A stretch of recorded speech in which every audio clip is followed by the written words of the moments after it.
this week. Okay, there we go. I remember my unmute buttons. Hello, chat. We're in. Welcome to Fail Portrayal. We were discussing some things that I don't know if we can call fails, but we're definitely portrayaled.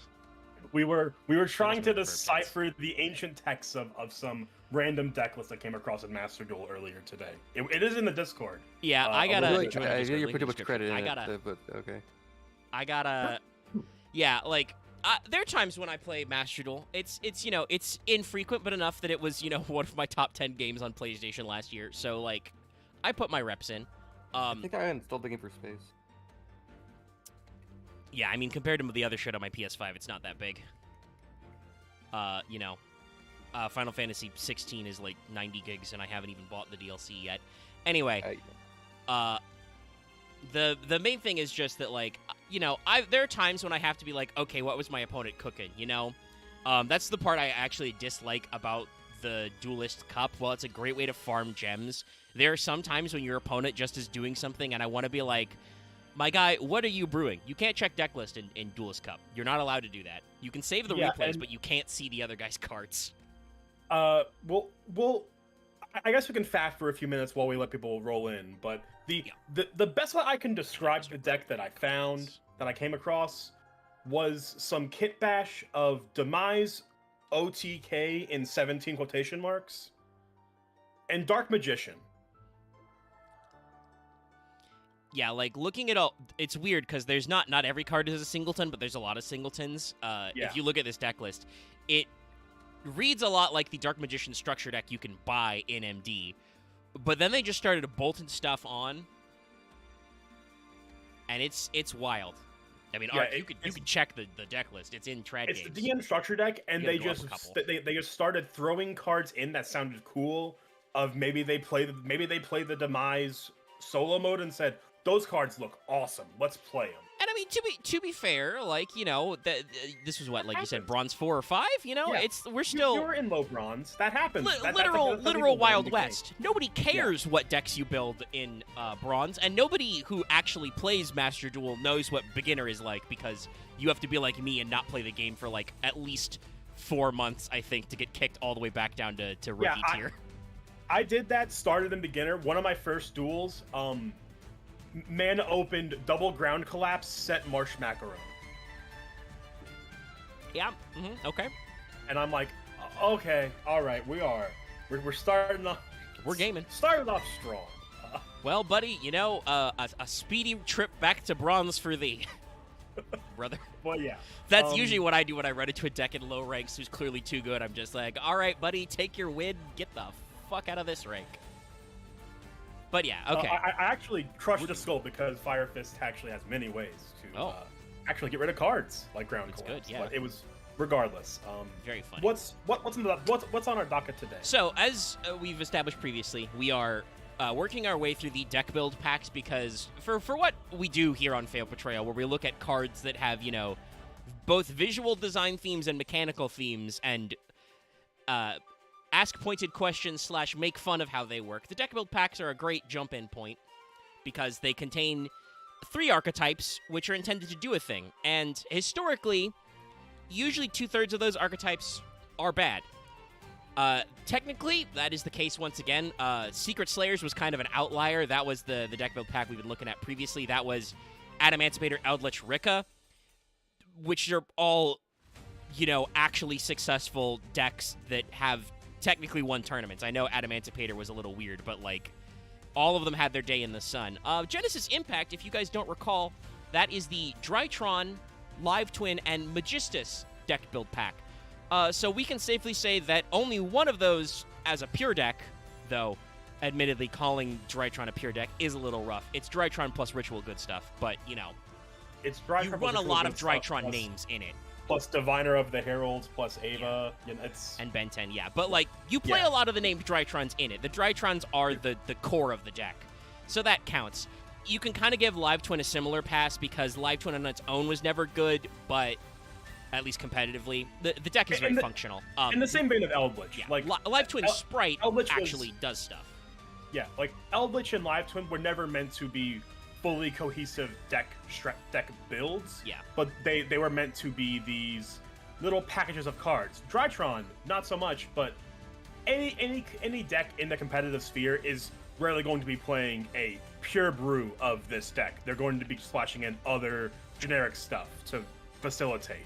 And the twins certainly build up a very solid like Link 2 to Link 4 package, and they have stuff. And to be fair, like talking about the Master Duel Wild West, I've gotten to like all the way to the end of Gold. I think technically I hit Plat 5 playing pure Live Twin one season. Like, it's not a bad deck. It's just you auto lose to Nib because you have to summon exactly 5 times to do the combo. And, like, it's very rigid without other engines. I tried Live Twin Sprite. I don't like to play that deck in Master Duel because I feel like Sprite players must have developed some kind of, like, pre-programmed higher or lower brain functions. Like, you learn to play Sprite lines and they just sit in your psyche. And I didn't pick up that skill because Sprite has a lot of branch points that I just didn't understand, like, natively playing the deck, and didn't want to commit the time grinding in Master Duel to figure out, okay, so I activate starter. I've already got a blue in hand, or a jet. Well, what do I search now? Which order do I summon these in? But it's a deck. It does stuff. Magistus, I don't want to say is bad, because I think it's functional, but if they were looking for some kind of, like, Oops All Extra Deck type spellcaster deck, they didn't actually get it, and I think the best they've gotten is that a few of the Magistus cards have ended up in the Endymion spellcaster pendulum soup decks. And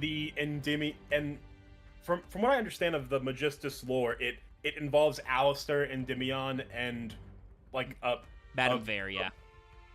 For Witchcrafter. Yeah, Witchcraft. I was trying to remember what the archetype was called. Yeah. So, yeah. And it sounds like they're getting support? ? Yes, so the OCG, like, the lore-related manga, which was previously publishing Skystriker stuff, which led to a lot of Skystriker's new cards, some of which are really cool and some of which are not, that story arc basically ended, and they've announced they are going to do a Magistus tie-in manga, so presumably there will also be some more promotional Magistus cards, which may actually be good for the strategy. We don't know. Or maybe we'll get a new Alistair to normal summon. Yeah, maybe you'll get Aileron, but Alistaron, and it won't do anything. Who knows? But we'll see. So, also, by the way, chat, to everybody out there, I do want to throw this out to catch up. I'm pretty sure at some point we did actually do Live Twin as, like, something, sometime as a gag episode. I think that was when Robin was actually free for some Fail Portrayal nights. That may have happened at some point. Live Twin was definitely discussed at some point. Yeah, but because I am a dumbass and was not taking this very seriously in the early days. Yeah, Marth says we did. I don't know what fucking episode that was. It was just something else. My tags and labels are not correct. There's no illusion in the description. I think we just decided. Well, they're not numbered, Marth, so I don't know. 23 up or down? If I start the playlist, it's video 23? I want to say it was something like it might have just been tossed in as an addition because we ended up with this. We did used to do that a lot. I was double checking some of the old episodes and, like, I'm trying to remember what archetype it was. It was one of the ones we were doing as like a special, but that was only like half an episode, and then it was like, fuck it, we'll do Flamvel. There's like, only a dozen of those, and just moved on. So yeah, it's the sometimes the episodes are shorter now, but they tend to be a little more organized. But it's still like, I'm like, okay, I'm pretty sure we've done this. I'm reasonably certain I'm not making it up. I don't know when it was, and I would probably want to double check, where that may have come up. But we don't need to re-review it. We're here to talk about Drytron.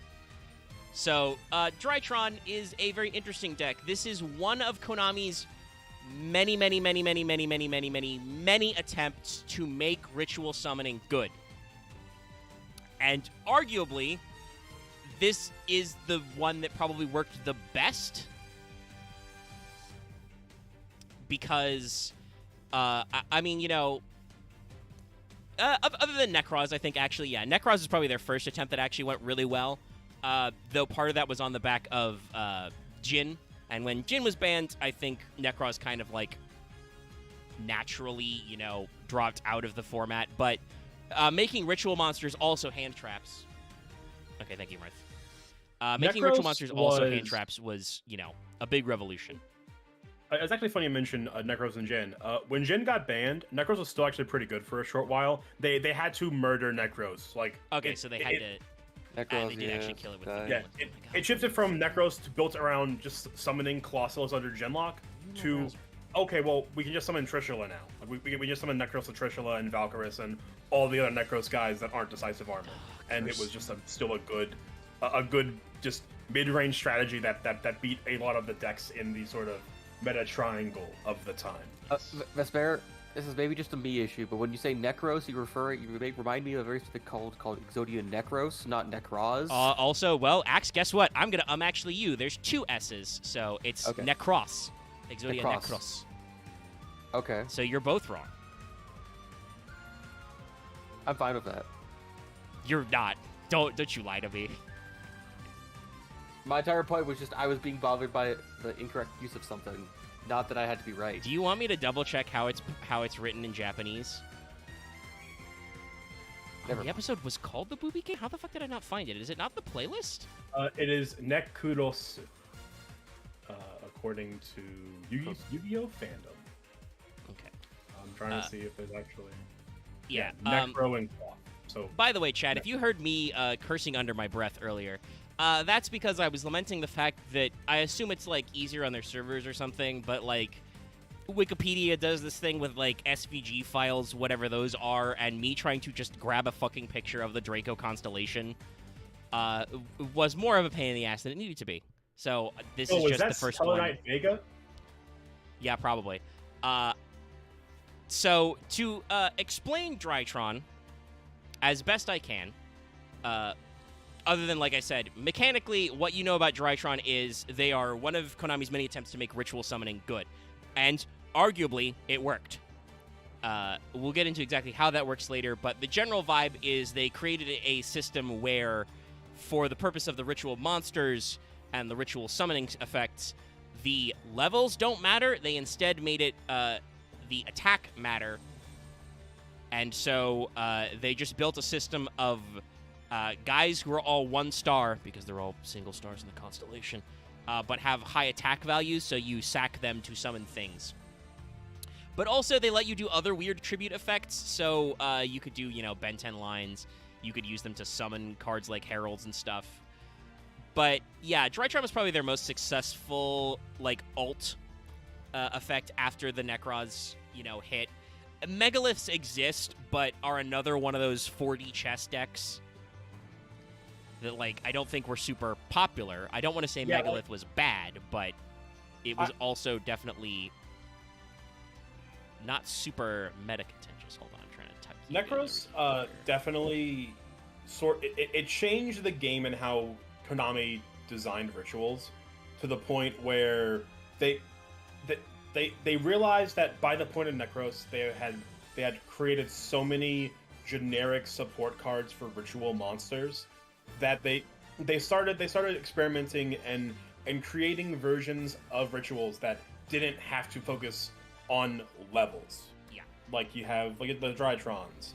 And even though they're synchros, I would say the Earth-Arctics are in a way ritual monsters. Like they're synchro monsters in name only. They're a negative synchro archetype based around a single card, which involves matching up your levels in a weird way. Yeah. At least to make their 1-star tuner, and then you just make their level 7 and level 8 synchros the normal way. Also, hey, chat, if you're curious, why the fuck is Ursartic associated with Drytron? Other than that, I think it was a desperate attempt for Konami to make Ursartics relevant. The Ursartics are all named after and based on stars related to the Big Dipper, which is part of Ursa Major, or the Little Dipper, which is part of Ursa Minor, the big and little bear. You notice in the diagram that I have stuck down in the chat corner, the star Thuban.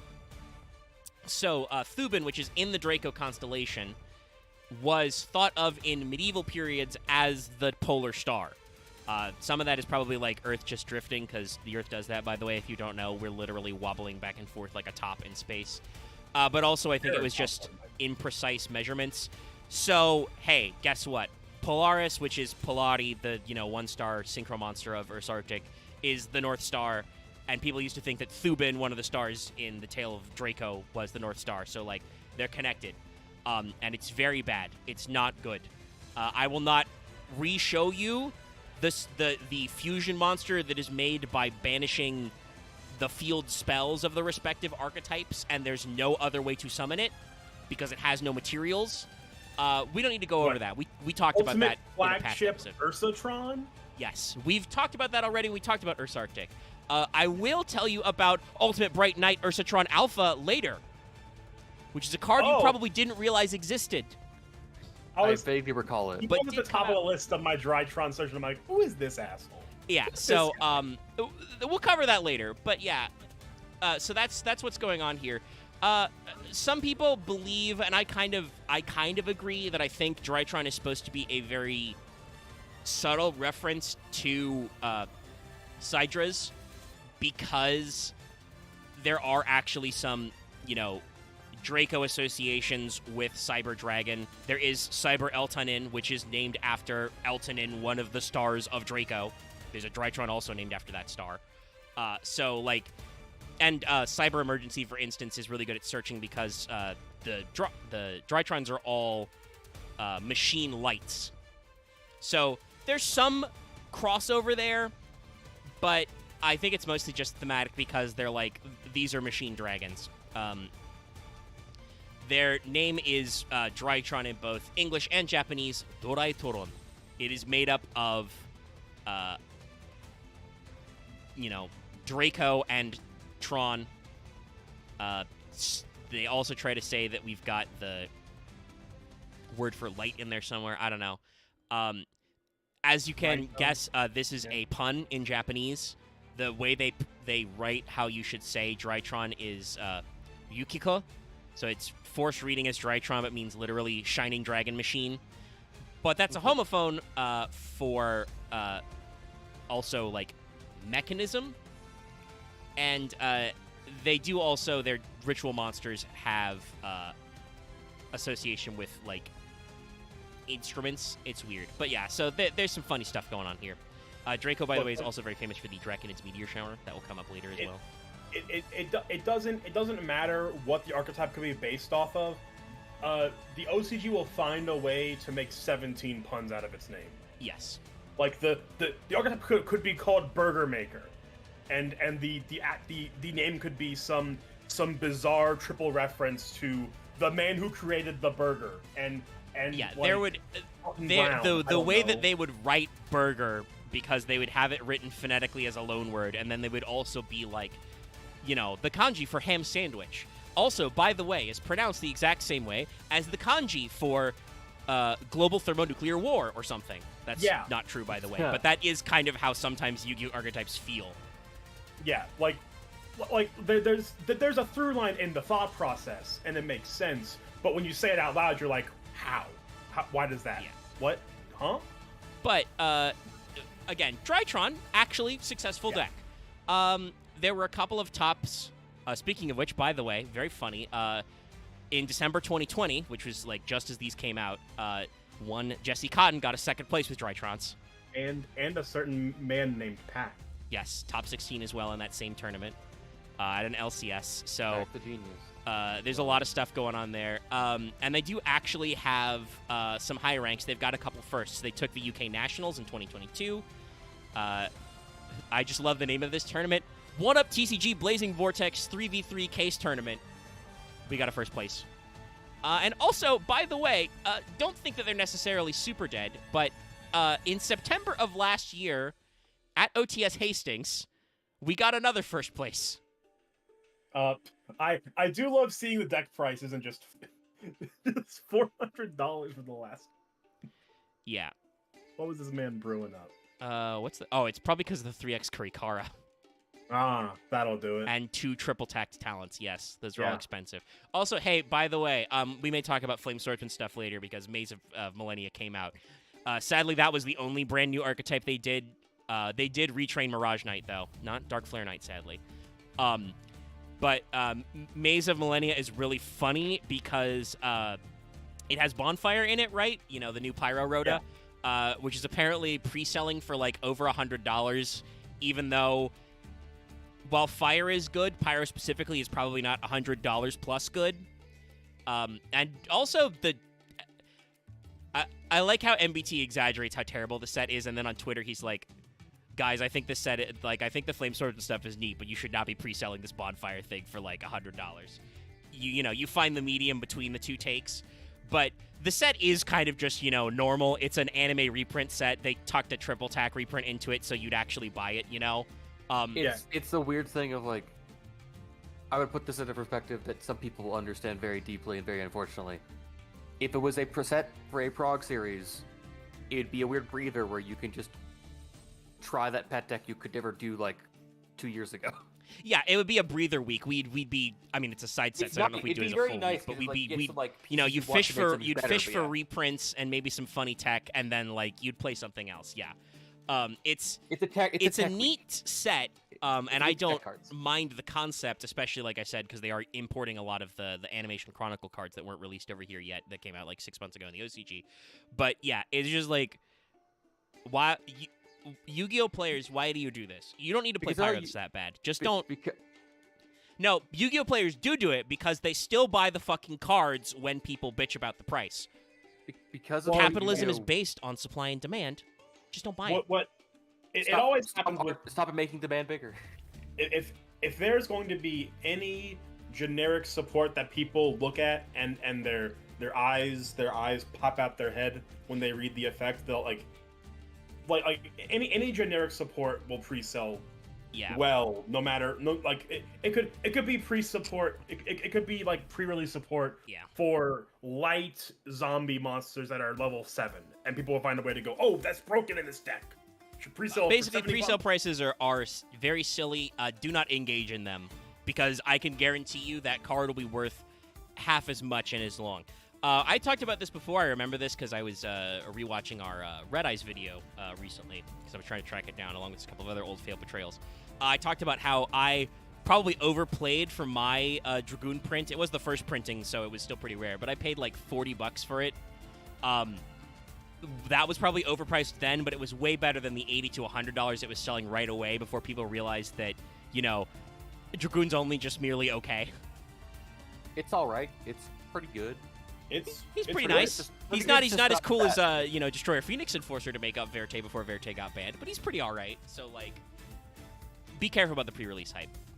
I really want to say, like, because of how Yu-Gi-Oh is structured as a game, just having like having a set that's just mostly tech cards or like other things is fine. Yeah, it's a game of like so much of a card pool that sometimes it just exists to fill in the cracks. I feel like there's times when, to talk about the price again, I don't want to hammer this to death, but there are times when, like, I understand that, like, yes, Konami has caused these problems by delaying or being slow with reprints of sets. And then they release stuff like the Rarity Chronicle, which is like, this is nothing but reprints in multiple rarities. This is great. You want this. You're going to buy this and sell this out. Which probably means that Konami will print more of it, you know? If you sell out a set, the Konami will be like, oh shit, this worked. But then people like MBT and others will go, oh, well, these reprint-only sets that reprint, like, Legendary Battles, Hidden Arsenal shit. Keeping in mind, a lot of the Hidden Arsenal, like, Chapter 1 stuff, most of them aren't good cards, but they had literally not been printed in, like, 10 years, so they're expensive despite the fact that they're trash.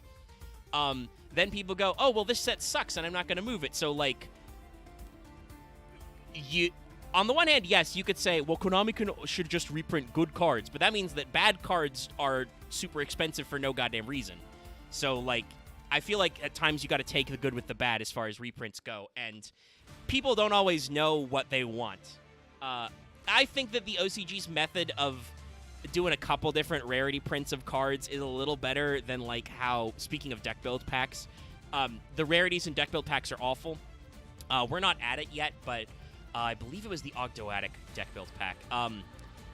That one was horribly butchered by the TCG because Yeah, I think it was Technical Masters, because that was the set they decided to stick Zektrite Ko-Oh in, right?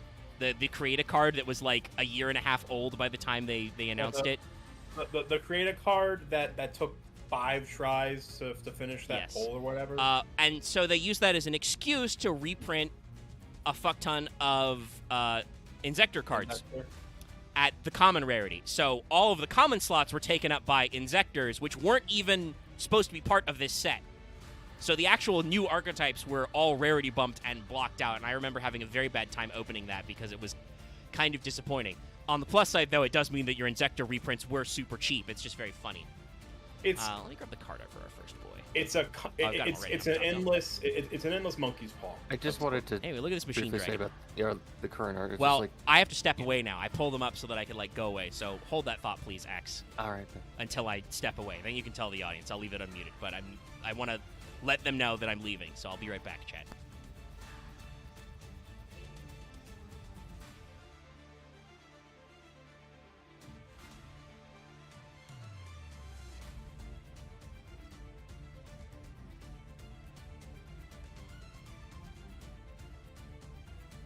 Your point, Axe? What? The point you're about to make? I mean, I'm just gonna wait till Ned comes back because that's what he said to do. But yeah, Actually, I was curious. Like, do you like just do research on like the actual metagame, or you just listen in all the time? I mean, it's not research. Like majority of the stuff You just that I talk a lot about it. is from personal experience. I mean, I played a lot of competitive Yu-Gi-Oh! From like Drytron is right around the point where I hit that cutoff. So from here on, if we're moving forward, I'm not going to have as much heavy, like super heavy discussions on meta competition, aside from just knowing that it was a good deck. But majority of my discussion just comes from personal knowledge and personal experience of playing against these decks. And like, yeah, these decks were always good. These decks were always around.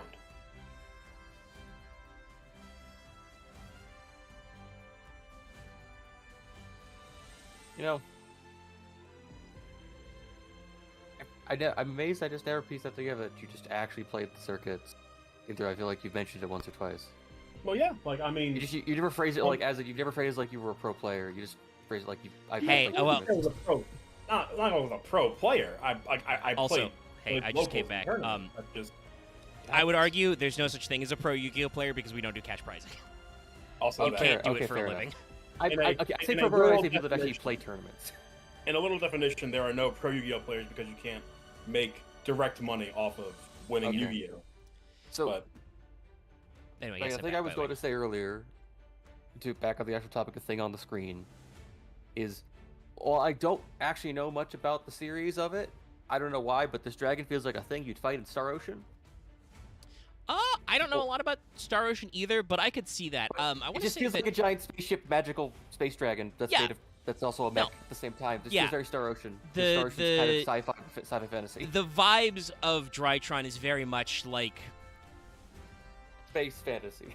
yes, they are fantastical. They're definitely dragons, but they're also definitely robots, and it's Like how Transformers is not like necessarily magical, unique. but also about robots. I should mention, because we hadn't actually said it yet exactly, but this Drytron first came out in a set in 2020. You know, literally December of 2020. So it's been basically Genesis exactly 3 Impact. years. Yeah, Genesis Impact. So this was definitely a time, and I have heard this criticism where a lot of people had this concern that, Yu-Gi-Oh's nothing but dragons that are also robots. Like, that's now this is there is one thing peak is that too. Yes. I think it's that just because time, it's like but Sidra defined the metagame for like. no. decade? Axe.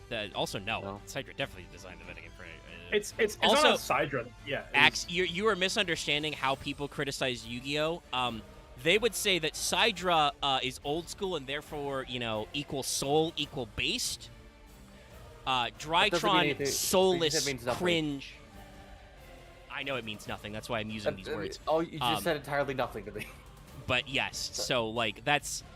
I think Yu-Gi-Oh has always had a theme of dragons that are weird, and It's always you been know, do dragons stuff. and wizards.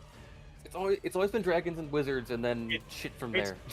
Guys, it's almost like the very original incarnation of Yu-Gi-Oh was called Dragons and Wizards or something in the original manga, if I'm remembering right. Actually, the first thing I've heard about that, actually. I don't remember what the original. They I had a have to few. actually look it up now, but that I'm pretty sounds sure right. Wizards and Dragons was one of the game names from the manga, though. I know that the anime went with Duel Monsters, but that may also just have been the name of the Duelist Kingdom format. Well, what happened was at some point in the ancient times of early Yu-Gi-Oh, before Duelist Kingdom, 25 years Duel ago. Monsters was just introduced as one of the many various games that Yugi played. It was Kaiba's game. It was the game that Kaiba played. Yeah. And the parallel universe for Yu-Gi-Oh was actually just about varieties of games. So it became like there'd be like a Yu-Gi-Oh board game that wasn't about cards. There The would have been like other shit. the manga is you know? still about a bunch of different games, and like the thing is, they tried some of those. There was the capsule game. There was the fucking Dungeon Dice Monsters. None of them were quite as sticky as the card game. People really liked the card game aspect. The anime obviously went a lot more intense with that by adding the extra seasons. But the card was a significant focus of the manga as well, but not all of it. You know, they had the RPG arc and stuff as well. Also, yes, I said this in chat, but this is Alpha Thuban. He's named after the, star system Thuban, which is called Alpha okay. Draconis. I've tracked down. It was called Magic and Wizards first off, which is very just D&D. But Yes. Yeah, kind of or redundant. magic. Yeah. yeah, Like this is the weirdest thing to say, but this guy feels like he's like mid NP animation. Yeah, kind of. So It feels like he's about to do a thing, but he's not. Thuban. So, guess what? Maybe gets to put on a space hat a little bit. So, the star system Thuban is one of the stars in Draco. You can see it kind of in the diagram still. Is actually a binary star system, which is very fun. But basically the way star, constellations and asterisms work, right? We have usually historic names for certain stars we can see in constellations. But also there is a system called the Bayer designation, which just assigns them a Greek letter based on their relative brightness. So Thuban is also known as Alpha Draconis because it is the brightest star in the asterism of Draco, the dragon. So we will actually see Alpha Thuban a decent amount because he is in most of their spell traps. Like, out of all the ones in spell traps, he is the one who occurs most frequently. Now, I don't want to say that Alpha Thuban himself looks bad. I think this card prevents itself from getting super over-designed. But I can see also why some people kind of see this and have an instinctive, like, reaction about Yu-Gi-Oh! Art, because Alpha Thuban is very close to being one of those bad arts. He's covered in orbs, in multitudes of colors, by the way. He has both, like, gold, yellow, and pink orbs for some reason. I think the only reason why he's not terrible is because his feet are, like, normal. They're like normal claw feet. They're not super fucked up. His orbs are not excessive because, like, technically he has these little round inserts in, like, his wings, but they're not glowing like Konami orbs, So, also the background is really rad. Look at all that Stardust stuff. But, like, we're approaching the, like, platonic ideal, the shadow in the cave of a Yu-Gi-Oh! Card art. It is a dragon and a robot made of orbs. The only way it could be better is if there was a waifu, sitting on his back. or if Dark Magician was somewhere in the card art. Yes, or if we were hiding a Dark Magician reference in here. Yeah. Like, this is... I would not say necessarily peak Yu-Gi-Oh! Art, but this is definitely playing to a lot of their design tropes. And, like, keep in mind, actually, when did Rush start? They start printing Rush physically? Because I know that Rush is kind of aimed at their younger audience. Rush was first released in April 2020. Yeah, so technically, they already had a separate product for like the younger demographic, but I still think for a decent amount of time, and sometimes even, Yu-Gi-Oh! Itself is still marketed as for, like, you know, the Shonen Jump demographic type audience, like trying to grab, you know, 12 and up boys. A dragon that's a robot shooting stars is probably in their wheelhouse in Japan. I suspect that young men there still find that cool. I mean, dragons will always be cool no matter what people say about them. Like the Yu-Gi-Oh! Dragons may get old as they throw more and more impreg orbs on them. They've actually lessened, I think, a bit. Well, they have. No, they That was more of the arc fighter issue. Or not. They definitely took the odd eyes orb problem to heart. I say in quotation marks around problem. They simplified it. Trust me, we've looked at all those Dimension Dragons. I was here for it. Yeah, that was a long episode, and there were a lot of freaks in it. I only remember parts of it, but that's because my memory only works in pieces anyway. I have a patchwork memory anyway. Also, I'm going to be honest, Axe, you may have just simply suppressed some of those to save yourself the brain space, the brain RAM. Yeah, no, Omega, you don't understand. I'll remember more and more of it the more you actually bring up examples of what happened, because my mind does not forget anything. It just shovels it away like badly organized files. Okay, I will stop defragmenting your brain then. Let's talk about what Alpha Thuban actually does. So... 40 minutes, finally getting to... Yeah, I know. Well, I took a break there, but Drytron is a decently set up archetype to talk about some stuff. And yeah, it's... Honestly, once we get past this first card, a lot of the card art is just going to be, yep, Robot Dragon. Also, hey, by the way, I haven't brought this up before, but Lot's not actually here with us right now. I did not try and ping him. I'm not sure if he would jump in even if he was awake, because, like I said before, this came out late 2020. So this was when, you know, as a group, the Prog crew was starting to get back into Yu-Gi-Oh! Type stuff again. And also, this is basically exactly where the meta of Master Duel started when it came out. Yep. So, Loth personally and myself endured a lot of playing against basically full-power Drytron decks when the game launched, which can be frustrating because they would often make Herald of Ultimateness. Watch the Herald episode if you want to know why that's bad. Oh, don't worry. We won't. I doubt we'll discuss them because we already talked about them. But the Heralds also played a major part in this deck. Yeah. But we have already done that episode because they have a solo mode. Technically, I don't know if we've done Cyber Angels. We won't talk about Benton in specific, but and I'm pretty sure we don't need to talk about Ava because I bet we brought it up on the Herald episode, but. There will probably eventually be a Cyber Angel episode if we haven't done that already, and we can discuss there why Ben 10 is fucking cracked. Yeah, we can shout out why Ben 10 broke this deck in particular at some point tonight, but we don't have to like break down. Yeah, I mean, Ben 10 as a card. We can bring it up right here in the first line of, well, not the first line, but you know the first space of Alpha Thuban's effect text. But we'll get there in a second. So this is a light machine.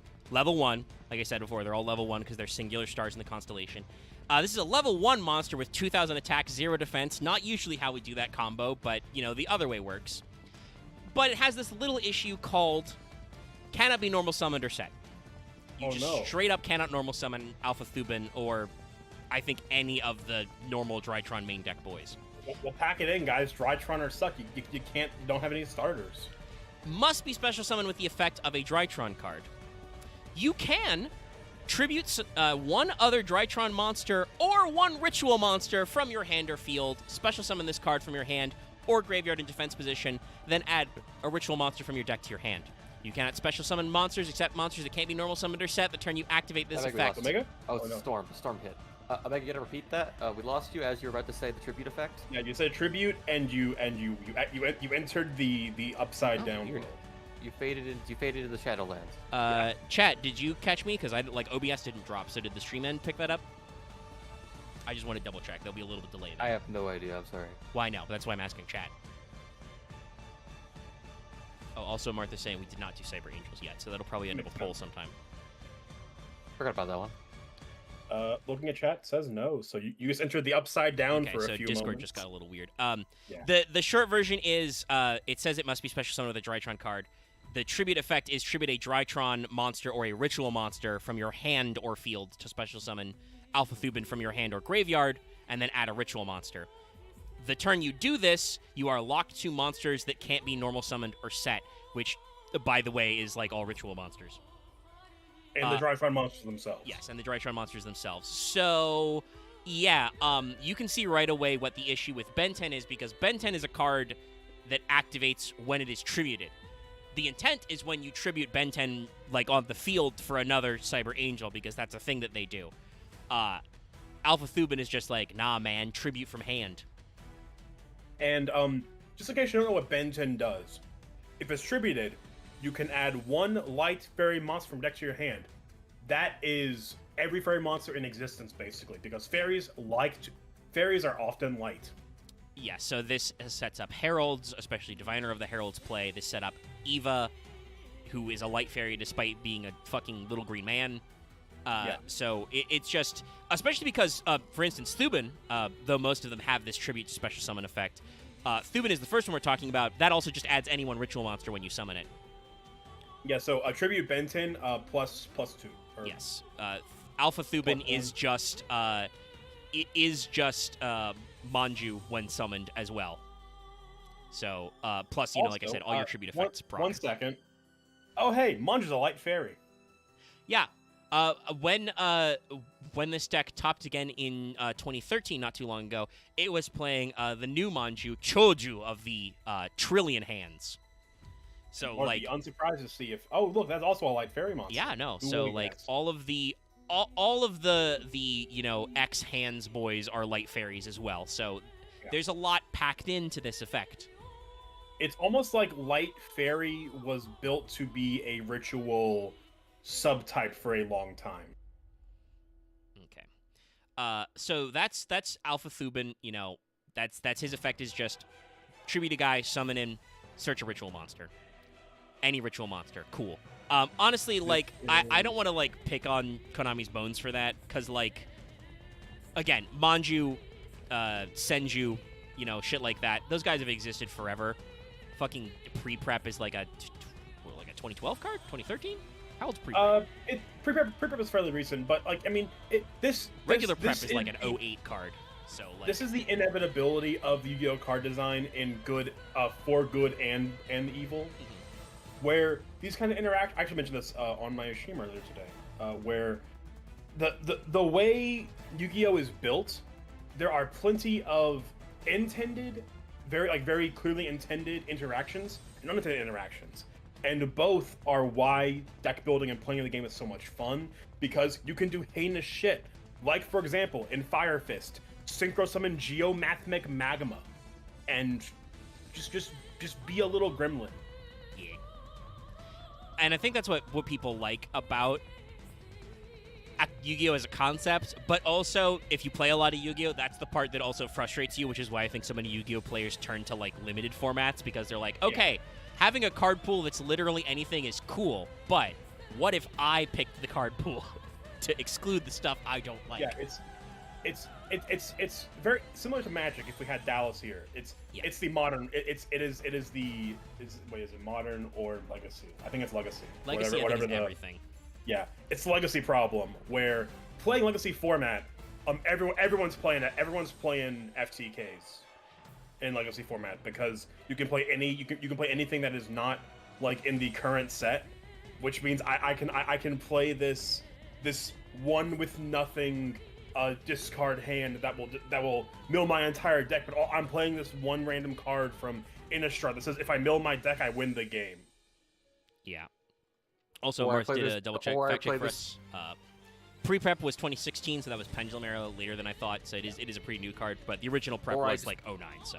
Or I play this card that says neither of us can lose, so I make it that I mill both our decks and I put one card back in my deck and then pop my own monster. Yeah, and then now you can lose. Yeah, it's the eternal problem with when you take off any limiters in a card game. Yeah.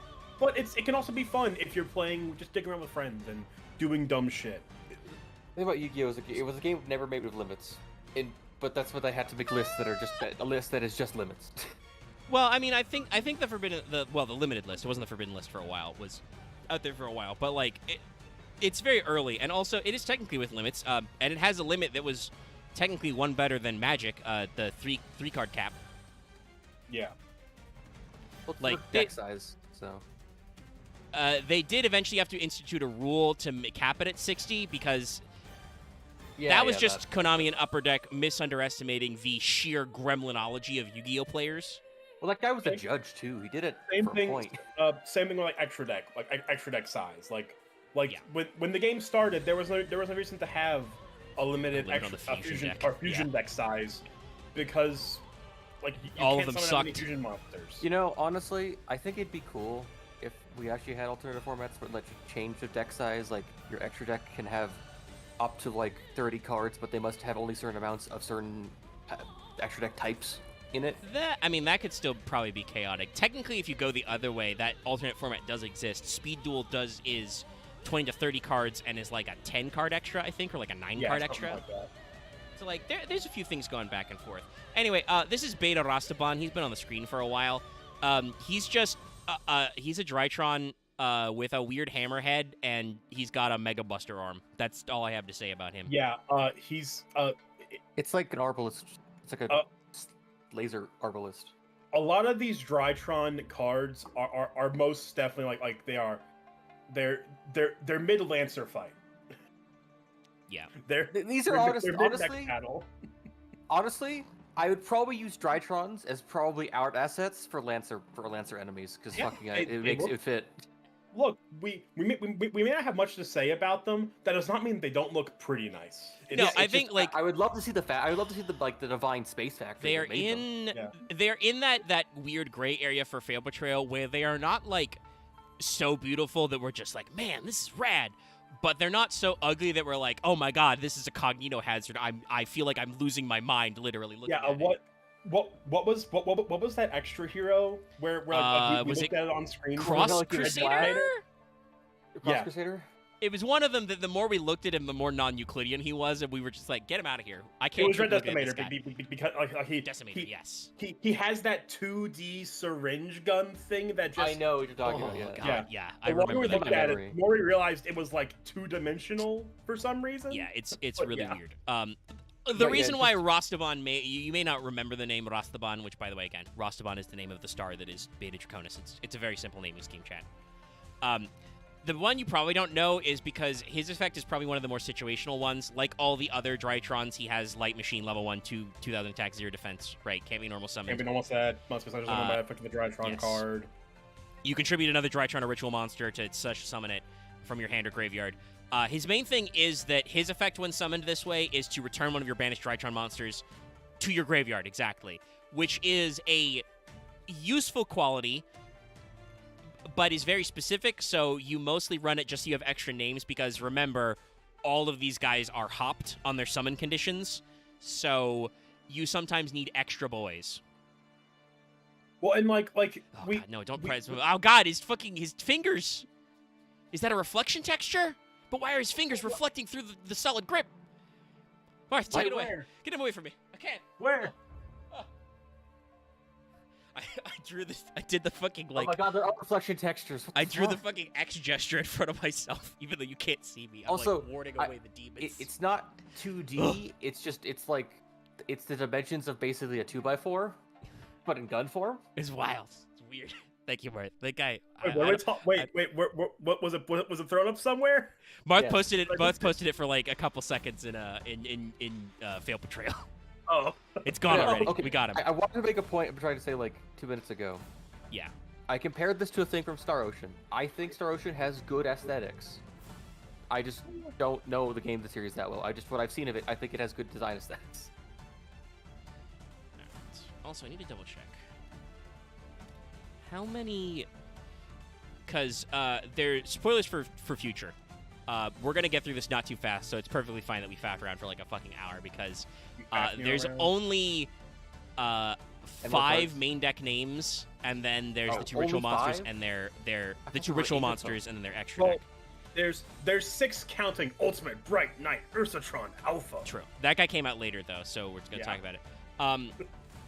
But the main thing there is that the interesting part is that technically they could make more whenever they like, because they're actually, like, I think officially, like, 17 primary stars in the asterism.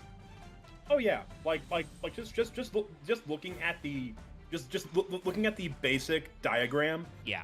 There's plenty of unnamed stars. They can just go, what's that name? What is that? Yeah. So, like, they could pull more. They just haven't. Probably because I think, honestly, the 5 core ones do most of the things you want out of a Yu-Gi-Oh! Archetype. Also, hey, our next boy is this is a very interesting card art. I don't think I've ever seen this one pulled up. This is Delta Altais. I did not realize this guy was so noodly. He's a little sneaky boy. I don't know how I feel about the It makes me think of, like, it's okay. I first thought a deer, but it's not. It's like a Chinese dragon, but it's more like a heron. Yeah, he's got some big sweepy horns. I do think he actually is supposed to have 2 horns, so I don't know if he's quite like a mono-horn guy, but he has 6 legs. Yeah, like kind of serpentine. serpentine. Yeah, there's definitely a second horn kind of like positioned like behind the other one. It's just blocked. Yeah. It's. I don't think his art is perfect, and there's definitely something weird about, like, because it looks like you would expect like an antelope or like deer dragon, and then he's got an extra 2 legs on his tail going way back here. It implies to have 2 wings, but the other wing looks like it's like not actually. The wings don't look like they're actually attached to him, or less like it's like a very like displaced. The perspective is a little fucked. That happens a lot on Yu-Gi-Oh cards, but it's definitely like, out of all the other ones so far, fairly unique, and I'm just kind of surprised to be like, oh, I just didn't notice these details before. They also clearly show you the part where they are on the constellation. I keep looking at it, and it's baffling me why he has 6 legs. Like yeah, I don't think he can use the back legs. Yeah, like if you remove the middle set, he's too long. But if you remove the back set, his tail is too much. Like, I think it's just the idea that they put legs there because they didn't want just a bunch of empty space there. I mean, possibly, yeah, but, like, it makes sense. Look at this fucking open ass angle. Like, the through line of his body is very odd. That is like a stark Oh bend. my god, you're right. It's reminding you again of, like, this is drawn digitally, and there is at least like 5 different layers. Like the head and the neck bit are different layers in the chest. So it's like it feels like they had images they layered on top of each other to form it into this. Yeah, the artist drew all the little bits and then kind of like, okay, this bit goes on top of that bit, and this bit goes on this other bit. The tail and the body don't quite line up, but we'll make it work. A lot of Yu-Gi-Oh! Art feels like that nowadays. Oh wait, Omega, is his body length like supposed to represent the star, the constellation? It might. That might be why they have that many number of dots along their sides. There's a lot of like subtle stuff, and hey, spoilers. Drytron doesn't have lore. Like, they haven't been in a master guide or anything. We don't really know why. Like, what narratively the reason why they're supposed to team up with the Earth's Arctics and what the fuck they're doing in space. You know, just they're out there trying to sell you fucking model kits. Also, that's another thing we should say. Not exactly like perfectly, because like I said, this guy's proportions are a little weird, but I feel like a lot of the Drytrons are definitely like, I don't know if I could make gunpla into a verb, but I wanna. They're very gunplable. Oh yeah, they're like Japanese Toyotic. Yes, they are perfect for model kit type shit. They're very marketable. Yes. Delta is actually another one that you do actually play, because so they have all the same Drytron effects we've already established. His effect when special summon from your graveyard or hand is to reveal a ritual monster or ritual spell in your hand. If you do, draw a card. So Delta is a draw one. Basically replaces the card you had to tribute from your hand to get him. And if it was a Ben 10, like the big reason Ben 10 was played, Ben 10's not even a once per turn either. So like, no, that's why Ben 10 was limited for a while, I believe. Yeah, you played as many Ben 10 as you could. And you just tributed Ben 10 whenever you could to just get free advantage off of all these cards. From vague memory, people played beta at like 1 or 2 when Ben 10 was at 3 because it didn't matter. It didn't matter if his effect always went off. you just wanted to tribute Ben 10 as much as you could. Yeah, it was just because they are, as we said earlier, they are all hopped. You want to be able to summon as many of them as possible because that's how you keep advantage going. So, like, you would still play 1 or 2 beta just because you need the extra name. Also, there's not that many names. But yeah, so Thuban adds a ritual monster. Beta puts a Drytron from your banished zone back in your graveyard. Delta lets you draw if you have a ritual monster or spell to reveal, which, if you're playing Drytron, you probably do. You will. If you're activating Delta... Sorry, I just realized I had my paintbrush tool still. You'll be doing it. And this next guy, though, usually comes later in your combo, but he's another extender. This is Gamma Eltanin. And yes, I know that Gamma as a Greek letter is before Delta, but G is after D in the English alphabet, so we did Gamma next. This guy's just Omega weapon. I have seen a mech like this that's an original to SRW. Oh, yeah, no, this guy is like... With the booster weapons backpack. Yeah, with his boosters and his fucking Vector Trap ass, Giga Wings. This guy is like the most mecha, I think, of all of them. Also, Vesper joked about this being an Ultima weapon. Also, this could just be a Bahamut. Huh. Like, he's got the kind of, like, bipedal figure, and he's got giant rocket booster cannons on his back. Omega, it's a cerulean. It's a cerulean weapon. Don't give Yoshi P any ideas before Dog Trail comes out. Yeah, like I mean, I feel like they're already made assets by this point. The rest of the rest of the genres we looked at, like, while they are most certainly machines, they have some form of almost a biomechanical situation going on. This guy, it might just be the color tone. He is full mechanical. Between his like scorpion pincer tail, his 2 arms that like one ends in a beam and one just ends in like open claws. Yeah. This man has become a full robot. Yeah, and like even the little bits you can see are like he's got like a little bit of like mechanical cord or like hydraulic, presses to move stuff. You can't see any of the like inner joints of his legs. They're just kind of like put together like Lego blocks. This guy is very mecha, and I appreciate this. Also, just I know that they're ludicrous, but I know which one Gamma is because the silhouette of these giant boxy things on his back is like very memorable. I think it's a good look. You know which silhouette this guy is. Whereas, like I said, I pulled up fucking Delta's art, and I was like, oh, I didn't even realize this guy had 6 legs. Yeah. But yeah, Gamma, pretty good. Also, like I said, in Japanese they just use like the first letters of the star name, so he's L Gamma, but it's Gamma Eltanin in English, so that's for the Eltanin. It's funny how the Edo Pro proxies still have the Japanese naming. It's like Ulta Delta for Delta Altai. Yeah. So again, Gamma has all the same stuff we'd expect. Its special summon condition is after being summoned, you can special summon a Drytron monster with 2k attack from your graveyard except Eltanin. So, Eltanin is your extender. After you've already like tributed another Drytron to summon a guy, you can bring it back. Funny. You could theoretically summon, I believe. Oh, never mind. You can't because Ursatron's just dog shit. Never mind. Yeah, no. It's Drytron monster with 2k attack. So it can't recover your ritual monsters because those guys are big. I do believe, though, that your Xyz monster does have 2k attack. Does.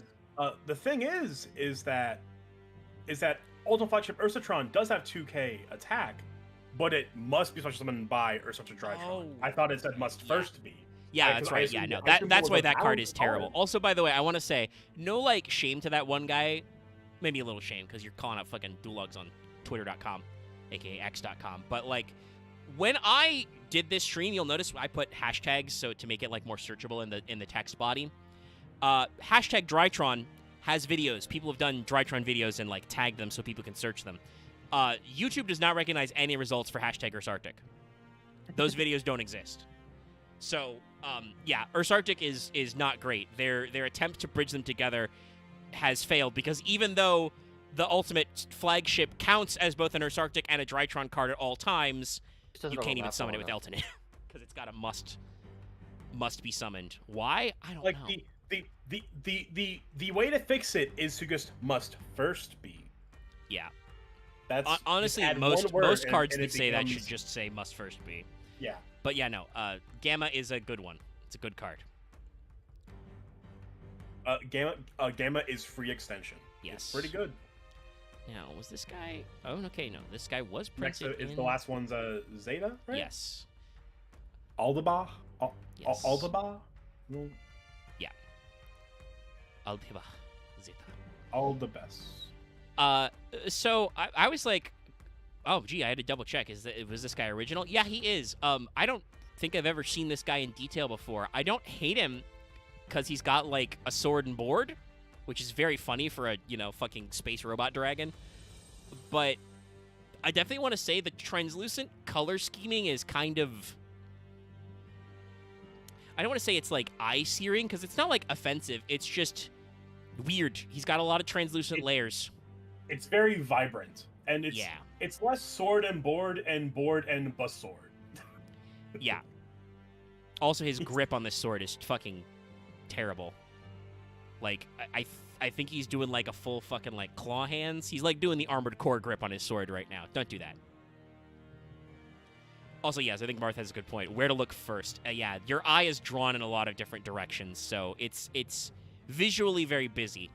Yeah, because when you put this card up, I looked at the right side and I started going down the sword path, and then in the corner of my eye I see the bright pink right above me, so I go back up to his sword on his right hand that's pointing up, and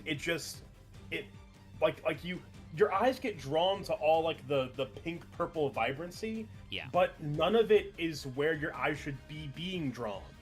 Yeah, like his eyes are technically this hot pink color, but they're so small in this image that you don't look at his face. You can kind of look at the star or sun behind him, but that's the backdrop. It's a little. I like what the artist was going for, but it's a little too busy. It's a little too all over the place. Which is very funny because Zeta is absolutely one of the other ones you super play at 3 of, because remember how Alpha searches a ritual monster, Zeta searches a ritual spell. So it's all very simple, and he is important. Wait, I hope. I'm not sorry for this, but I looked at this and it's like, wait, let's get those shield and sword pop-ups out of the image. Yeah, no, they are kind of like separated. Actually, I talked about him doing a claw hand. I don't think there's even a hilt for this second like. Yeah, no, I think shield. these are just his hands. Yeah, his hands are swords that are also shields, probably. Again, I'm twisting in Fail Portrayal, like my eye line when I first saw this fucking abomination of a card art. It's the for me, it's like I more image. It's like that when you have like an image that's layered of multiple different images where you have like the white boxes that can like bend and stretch the image on top of other things. The morphin such kind of thing. Basically, when you have images layered on top of each other, I image just like that the sword and the shield could just be moved out of the image and like so I could see the actual body. You feel like I could just take my cursor tool and just grab them and drag them out of the image. Yes. Yes. They do kind of look like that. Like they do kind of pop out at you, which again is also weird because that shouldn't be where your sightline is drawn in the image. This is also yet again another Yu-Gi-Oh archetype I feel like would just translate to 3D models way better. Probably. Sadly, I don't think they I mean, obviously they didn't in original because it was like way later, but these have never been attempted to be animated or like drawn in a manga or anything. I don't think so. So this is a ritual archetype. I know, shocking. And they actually have some ritual monsters. These you may not have seen because usually the boss monster was Herald of Ultimateness. Yeah. It turns out when you make a series of light machine monsters that facilitate a fairy Gobert, you just play the fairy. You play the fairy rituals and not your light machine rituals. But this is our first one. Go ahead. Yeah, bingo card people. Scratch up a bingo card because I'm about to hit one of them. You're about to make a reference. So this card is Drytron Meteonis Draconids. So it is named after Draconids, the meteor shower that in the heavens comes out of the quadrant of Draco. Its name in Japanese is Daitron Mitionasu D-R-E, like D-A-E. He's a weird guy. D-R-A. It's very strange why they go that way, but yeah. He's just a big guy. He's a big boy. Both their boss monsters are huge. So, Axe, which franchise are you going to compare this one to? I think I know which, Omega. but... When I say this, will you understand when I say this is the brute justice of Draconis? No, fair, yeah. It's entirely possible that he's built out of parts like the guys as a combining robot. I think, are those supposed to be Alpha's, like, arm blade guns? They might be. The point is, I think it's brute justice as in, like, this is what they all combine after you kick all their asses.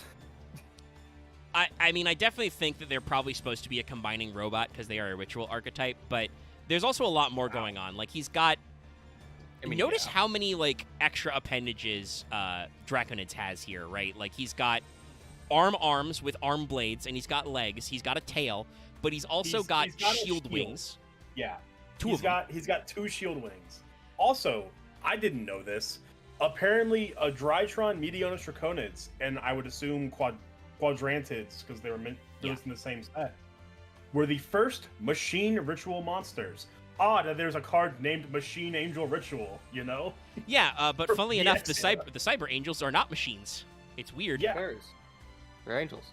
Yeah, it's always funny how Yu-Gi-Oh! Cuts those levels. Especially because, actually, no, I think Alexis's first crack of, like, Etoile Cyber and stuff, were those machines or were those warriors? They were warriors. Yeah. They're cyber girls. It's fucking weird. Yeah, weird like stuff.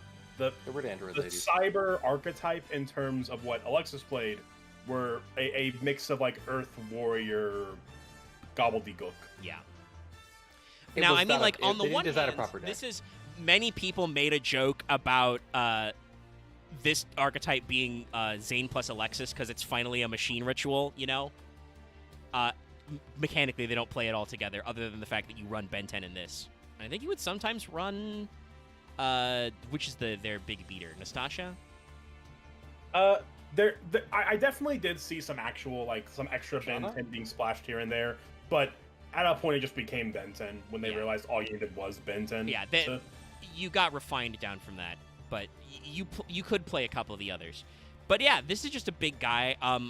I find it funny how he's got wings, you know, which are protractors, but they're also giant guns. I appreciate this. This guy looks like he'd look really cool on your shelf, but would be a pain in the ass to put together. He's a Tokudra mech in that sense. I say with a lot Honest of action. experience. But Wait, yeah. No, yeah. I Tokudra, like right. that it's honestly symmetrical. Yes, that's a good quality. I'm having an axe brain moment of just like I image it's like this is the thing you fight where it's you basically fight it from hip height. You're standing on like space dust or like on a spaceship as it hovers over you as it basically just big attacks. And like a turn He definitely's got a lot of radiation around him. Like he's got a lot of swirlies. I got my wires crossed because I was thinking of the train Sentai, of course, because I'm thinking of a train mech. No, in the Lupin in the Cops and Robbers series. Oh, yeah, Lupat, yeah. Yeah, in the Cops and Robbers series, the extra ranger is a guy who uses train mechs because why not? He's two sides. Anyway, sorry. It gave me very vivid memories. Noel's a weird guy. So, yeah, like again, this is a case where I think the extra detail is not bad. Draconids is kind of busy. He has several colors. He's got, dark and light. He's got the blue. He's got the gold. But the hot pink has been replaced by kind of like a hot metal red, which works. And like as X said, he is basically symmetrical, so there's nothing like really off-putting about his design. And they do actually they let his design go out of frame, which I think works for this because it means that you don't have to like perceive all of him at once. You can just be like, okay, 2 wings, 2 shields, arms, legs, got it. I understand this man. Nice hat. Yeah, like the fact that he's clipping out of the artwork just enough to let him breathe. Yeah. Because there have been definitely times where the Yu-Gi-Oh! Artist has been like, no, I have to have every part of this guy in the card frame, and it's like, my guy, this thing's the size of a postage stamp. I'm not going to be able to see shit. Yeah, like, like when you look at Draconids from a distance, like on the card art, you can see his protractor cannons, his shield, his blades, his unfortunately positioned like a protruding crystal. Yeah. It's a bit unfortunately placed. Yeah. Also, pinchable waist. Yeah, it's not full Zone of the Enders, but it's beginning to end. Yeah. I mean, I would take an archetype inspired by the art design of Zone of the Enders, which they could get away with because they are Konami, but that's because really I should played try. Zone of the Enders at a very formative age. I did Omega, post would it the be- specific train fuckos. That Okay, I have to True, ask you guys. very deeply. Would it be a Link archetype, an Xyz archetype, or would it be Fusion? Technically, it should Synchro. probably be Link. I But think it also could be Xyz, just considering there's how it's some- like you have pilots and mechs. But yeah, I mean, you don't know it. I was gonna say nobody cares about the pilots. That's rude to Leo and Dingo Egret, but mostly the Dingo. the aesthetics of the like orbital frames is definitely the actual like frame machines, doing the driving. I would say there'd probably be a Link archetype because one of the big themes of, besides the fact that in the first game you literally hunt, I mean you do so in the second, but it's a much smaller mechanic. You literally hunt for passwords to open servers to unlock shit, but there's definitely a through line in Zone of the Enders about like defeating your enemies and like adding their parts together to make a better quality, Jehuti. So that would probably be best served by like Link climbing through like basic mechs and mook mechs, and then you combine the two to be like, that's very specific. Okay, I mean, that's very OBS specific to Zone of has- the Enders, though. yeah, but only the first one, and also those were a lot of make work. Those were technically the optional missions to pad out the game, which was only 8 hours. Also, hey, OBS crashed in there, but it's back now. Sorry about that. Draconid It was like 2 hours. is Draconids. Yes. a level 12 light machine monster. Man, how does it a level 12 ritual monster? With, by the way, tied for some of the biggest ritual attack you can get. This guy's 4K. Not only is he physically huge, but like in the card game terms, he is big. No, this guy was built to squash anything in his path. So how this works is you can ritual summon this card with Meteonis Drytron. Let me also pull that up because it'll be relevant. But in addition to Meteonis Drytron, and actually, yeah, we don't need to show the card art for Meteonis Drytron because that's just this guy in a different shot, and it's our thumbnail. But what Meteonis Drytron says is you can use this to ritual summon any ritual monster from your hand or graveyard. You must tribute machine monsters from your hand or field whose total attack equals or exceeds the attack of the ritual monster you summon. Also, if this card's in your graveyard and you can target a Drytron monster you control, it loses exactly 1,000 attack until the end of your opponent's turn. If it does, add this card back to your hand. So it has a recycle effect, and it is a completely generic ritual, so long as you contribute machines in attack percentages. So this means that any ritual monster with 2k or less attack becomes a 1 tribute with Meteonis Drytron and 1 Drytron monster. Or any other, by the way. Not that you usually did tech in machine monsters, but you can tech in any machine monster you like. And 2 Drytrons can make anything, including Meteonis Draconids and Quatronids. So, I know he says he's a level 12. He's literally 2 tributes. He's a level in terms of Drytron, he's a level 2. Yes. He's a level 2 4K beater. And he says, first of all, he has targeting protection. Your opponent can't target this card with monster effects. So spells and traps still work, but this was 2020, so this was the peak of playing basically no trap cards, Yu-Gi-Oh! In most of the meta decks. That obviously there are some decks that still only play like 3 copies of Imperm, but I feel like 2020 was like when that was the dominant strat. Looking at the Drytron decks in particular, 0 trap cards in any of these profiles. Which is funny because Drytrons, I think it may require a ritual monster, but Drytrons have a in archetype Omni, so like not even that. Okay. Fuck it. Scratch that. There's one. It's Red Reboot, which is a trap that's a hand trap, so not really. Yeah, which is a hand trap which stops other traps. Yes. So it can't be targeted by monster effects. If the total levels of the monsters used for its ritual summon are 2 or less, so again, if you're using 2 Drytrons, this card can attack all special summon monsters your opponent controls once each. So it's got the big blowout going second, OTK effect. Also, during your opponent's turn, quick effect, you can banish monsters from your graveyard whose combined attack equals exactly 2k or 4k. Target So one or two Drytrons. Yeah, 1 or 2 Drytrons. Then target one face-up card your opponent controls for every 2,000 attack total. Send those cards to the graveyard. You can only use this effect of Draconids once per turn. So it is still a targeting effect, but it sends and does not destroy. So and as Draconids and Quadranids were not played, Beta was not as prevalent. But in the design space of the archetype by itself, Beta is meant to refuel the Dragons in the graveyard for more Draconid, or do Quadranids do similar things with? I believe Quadranids also did. Let me double check him. Yes. You can. Actually, no. Hold on. Let me double check. Total levels are dead. So yeah, no. Draconids doesn't. Quadranids, sorry, doesn't actually banish.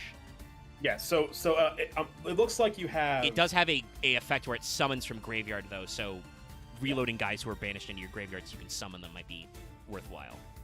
Yeah. So in the pure in the pure design lab, Beta was meant to refuel your Drytrons for more Dragonids effects. Yes. Unfortunately, and, since one of the Dragonid, Beta was not as prevalent. Yeah, which is funny because, like, this card was literally probably, Draconids was probably literally brewed in a lab to be a boss monster for this archetype. It's level 12, so it's, like, fucking huge. You know, it's a light machine, so it's got all those things going on there. But it's got 4k attack. This thing can go toe-to-toe. I mean, it'd lose because it doesn't have battle protection, but hypothetically, it's got, you know, the same attack stats or defense stats as a Chaos Max. And I think Chaos Max's affect targets? Chaos Max? Well, let me check. So I think you could put this thing in defense mode and Chaos Max can't get over it? Not sure. Only can I target this card with card effects. Okay, so yeah, it can't be targeted, so you can't send it. But its effect to make your opponent's defense 0. Does that target? Effect to make defense 0? Or does he just do double piercing? Is that only regular Chaos Dragon? Oh, I just thought on Chaos Max. Sorry, let me pull him back up.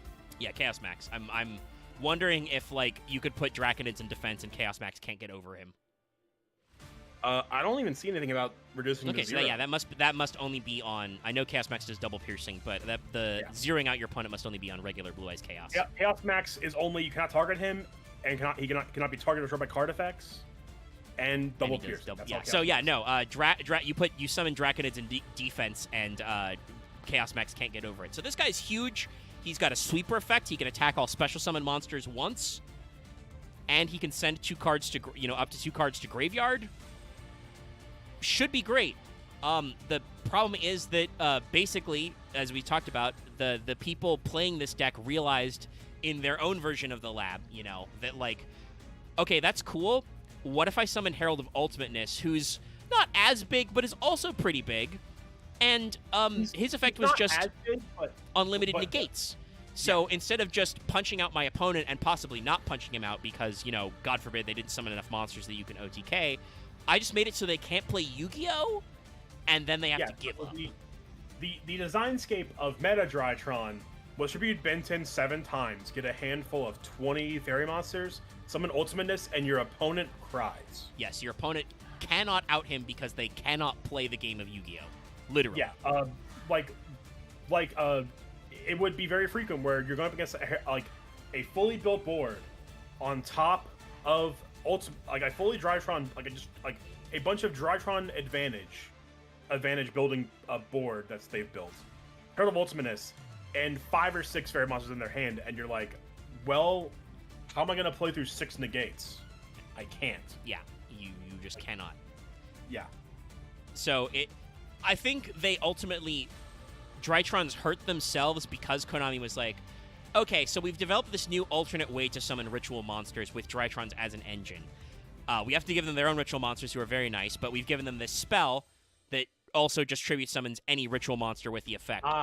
And interestingly enough, you realize Herald of Ultimateness has 2k attack, so it's just Herald of Ultimateness is a 1-star for basically. Drytrons. So I think that they unfortunately shot themselves in the foot by making the ritual spell truly generic. But that did make the deck better, so it's why, at a time we had to cull certain cards. Yeah. All right. I need to briefly step away again, but I will put up Quatronid's art before I go. Here he is. He's going to be on screen And shortly. I will say, looking at a lot of Draco lists, people just were not playing beta at all. Yeah. Like, beta got cut out a lot. Crews that were topping, of course. Yes. Like, and same with Quatronids and Draconids. So Yeah. I will be right back, but there's Quatronid's art for people to look at.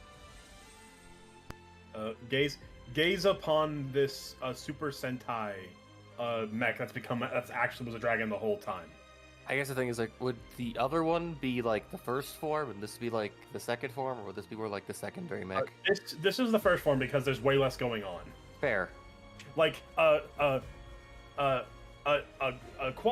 is like the OG mech where we've combined all of them. Draconids is the one where we have the 7 other extra rangers we've introduced through the show, and then we realized, oh wait, I don't think we're Q Ranger. I think it's more like there's 8, so it's like 3 more mech. I'm joking, like jokes aside, but we've yeah. introduced more characters with more mechs, and now we have to put them all together. And now we're gonna go fight Space God. We're gonna go fight the Dark Space God Yeah. with our giant Dragon God. While Omega's gone, if I can make some great Toku suggestions for people to watch, Q Ranger. Q Ranger is pretty solid. If you can get used to Lucky, it's pretty good. Yeah, a Kyoryuger is probably my favorite. Like a Kyoryuger is it's that perfect mix of Dino Sentai nostalgia, but also just being a fun series and having a lot of characters that are just. I'm trying to remember.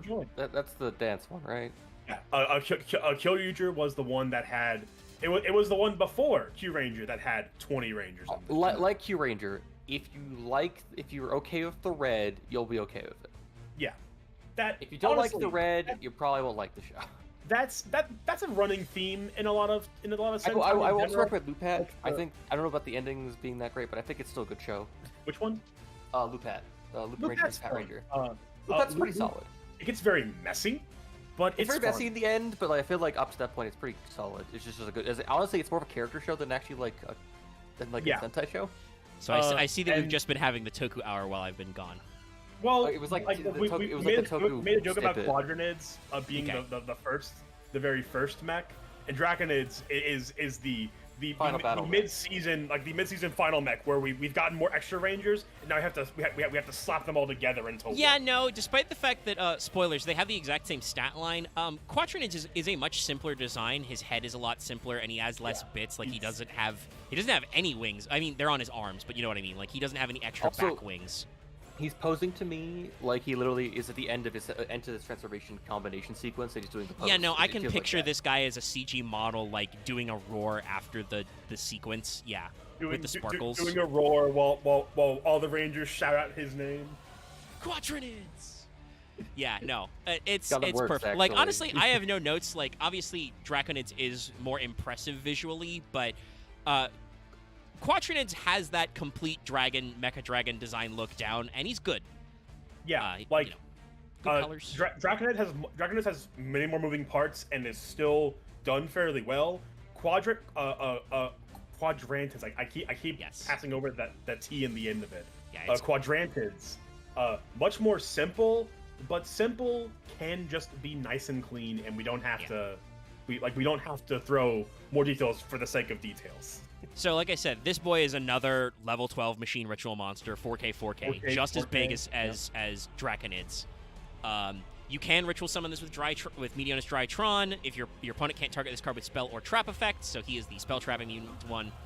You're going to use each of the following effects once per turn. If the total level of monsters used for this card's ritual summon was 2, you destroy all spell traps your opponent controls. If this ritual summon card is destroyed... Just feather dust your opponent for free. If this ritual summon card is destroyed, you can special summon Drytron monsters from your graveyard except Quatronids, whose combined attack equals exactly 4K. So, you can float into a Draconids if it's already in your graveyard and was properly specialed, or you can use it to just summon back the 2 materials you used. The problem with Quatronids is, you mentioned that this guy's just Harpy's Feather Duster on a stick. Hey, guess what card was reprinted and legalized just a month before this came out in the TCG? Storm? No, Feather Duster. Feather Duster was reprinted and legalized at 1, where it stayed in Maximum Gold, the gold set that came out in November of 2020.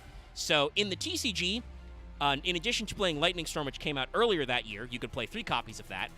You could also just play 1 copy of Feather Duster, which I feel like kind of bites into his effectiveness.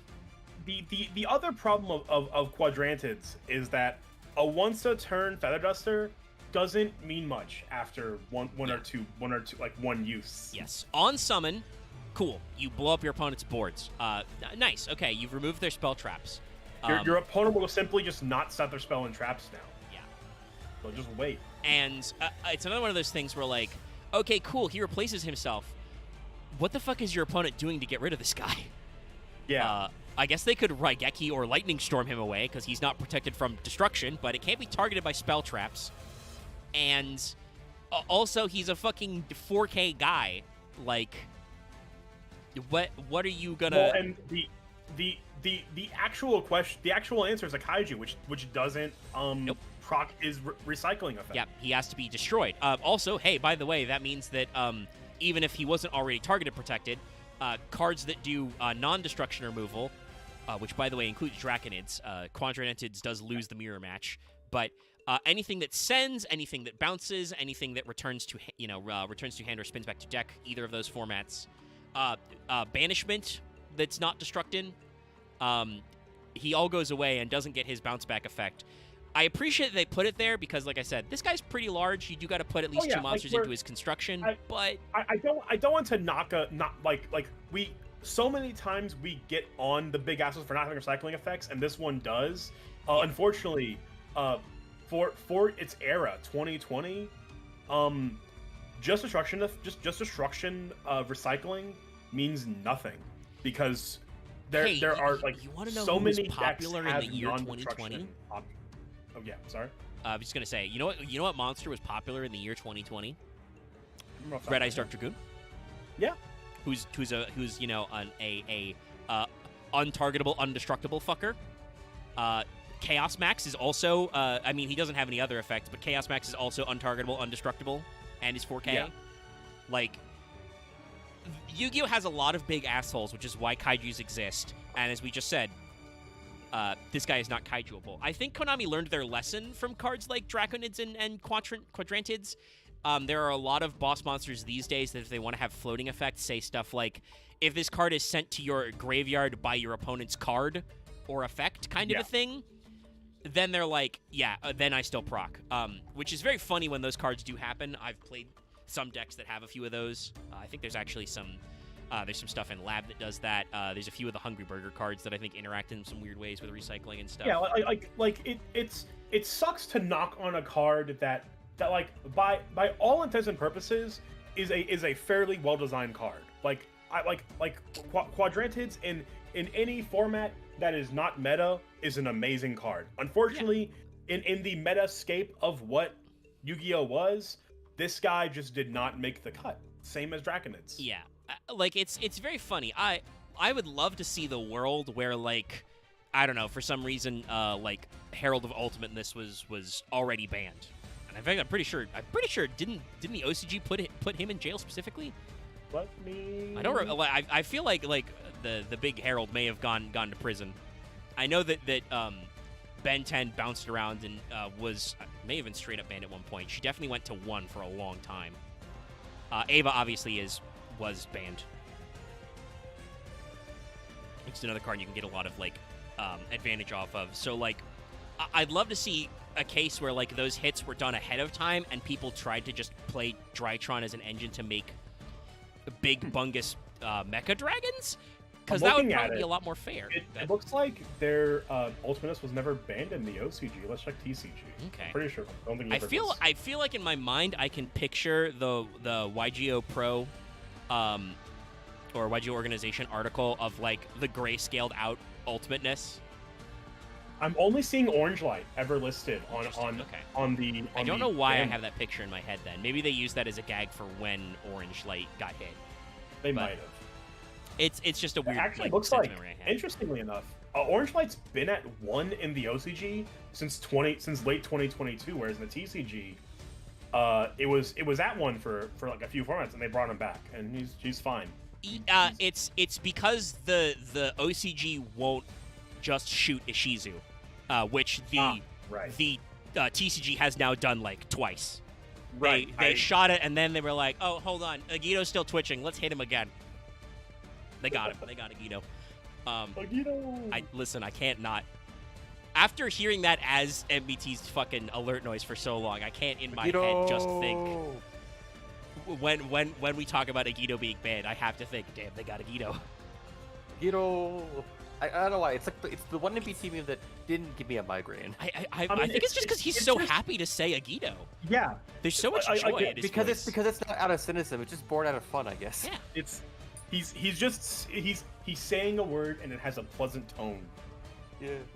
But that's yeah, all there is like to it that's why Orange Light got pinched for a while, and it's still why I pinched. really hate the Secrets of Eternity meme, because it's born from cynical spite, honestly. But I think I haven't watched back the new prog episode on Secrets. I should, but I was there live when the Secrets of Eternity thing happened, and I think I not that day, but basically every time after, I understand why. I think Joseph regrets that one. I was also live. I also kind of watched procreated that. I'm pretty sure I saw you post it, if I remember rightly, in Twitch chat. I think I saw your name. You were part of the problem, in the dude. chat. You have to admit it. Admit that you were part of the problem. I was look. Well, I don't think Vesper has any shame about that. I don't have any shame in it. But look, Secrets of Eternity. We'll share a carrier. soft spot. Shares a soft spot both as a set and as a meme because it got me back into Yu-Gi-Oh. It's so weird that it's the one with the weird meme, because like I think Secrets is actually a pretty interesting and decent set. It's nothing. It's literally it's such weird because it's a meme that's like inherently baseless unless you know the weird microcosm about it. I mean, it's not even baseless. Like the joke was just replaying the intro. Like that's all there was. He to just the kept joke. replaying Secrets of Eternity, and then people turned it into a copy pasta. I just think it shouldn't have kept going after like 2 days. Well, that's how copy pastas work. I luckily our chat's never done it, but I live in fear of Monodium Prime Heart, just because I understood there was a copy pasta about the ad, and I'm just like I feel like I'm gonna be psychically attacked if I think about Prime Heart. Anyway, this is Drytron Mu Beta Fafnir. This was their It looks like a Sidra. One more card kind of a thing. Very common with deck build packs where like the next core set they will actually get out there and add one more little card. So they did this. Now, this may surprise you. We've talked about main deck monsters, right? Normal guys. We talked about the ritual monsters, but now we're talking about this guy. What could be this guy? What monster type could they have possibly done in a deck full of level 1 machines? This guy is an Xyz monster, which is why I think Axe's comment that he looks kind of like a Cyber Dragon is honestly very on point, because, Sidra ended up going into having Xyz options, which are very famous. Now, for Mu Beta Fafnir, I'll be honest, I don't know if I like the like lightning railguns attached to his like waist. I don't know if I like them. Yeah, there. I don't know if they're on his waist or on like the tops of his thighs, because he does have. I know he's very serpentine like a Sidra, but he does definitely have arms and legs. I think they're waist bolted because he's got like he's got hook legs. His hands are. His feet are normal. His hands are real fucked up. Like they're like a series of cylinders so they can rotate. But he's got an opposable thumb. He's got toy hands where it's basically it's on a rotatable thing that's like on like a separate gyro point. But yeah, like he it has looks 5 really fingers. weird. Or no, wait, no. He only He's has got 3. He has 4. Like he has. Yeah, he's 3 got an on top, opposable. and He's got an 4. opposable thumb. Yeah, it's odd. It's just. It It's reminds me a of some weird Lego toys. Also, yeah, he's also like- got 4 legs. He's got 4 toes. His chest is asymmetrical for some reason. Like it's got like a weird accent design. I think it's just a weird perspective, honestly. I do think it could be mostly perspective in that sense, Yeah. but it still looks off. He's got some odd stuff going on, which is very weird because the name Fafnir is one. It's the name of a dragon from Norse mythology. A dragon, a dwarf, whatever you want to, depending on your... Also, Fafnir is the formal name of the star, which is known as 42 Draconis. It is one of the stars that is part of the Draco constellation. By the way, Mu Beta is how you would say the number 42 in Greek numerals. Yeah, I believe at some point, Mu Beta Fafnir was like it was just 42 Fafnir in a lot of in a lot of pre-release scamlations. Yeah, because they even though the OCG text does use the Greek letters for Mu and Beta, a lot of people just went like, oh, so it's 42 Fafnir. Got it. We kept Mu Beta Fafnir as the TCG name. As we still do use the Greek lettering, so by this point it should have made sense we were going to use Mu Beta. And the interesting thing about this guy is that, so let's do some art comparison. Unfortunately, I think it's time for the star map to go away.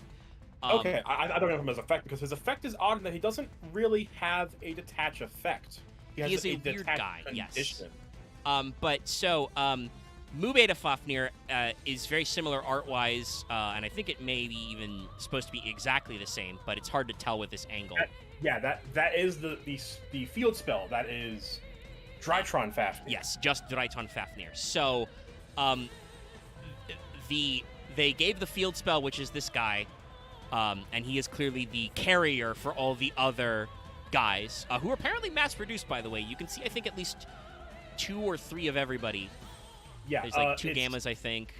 Well, you can see 3 colors of you can see 3 colors emerging from both sides of like the hanger, but you only see 2. Like you see 3 of the bottom purple, but you only see 2 of the rest.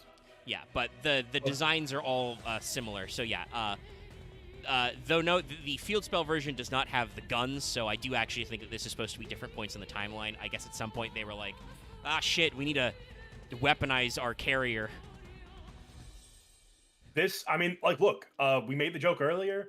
Sometimes in Sentai series, the carriers for the mechs becomes a bigger mech. That has happened multiple times in Sentai shows. Yeah, so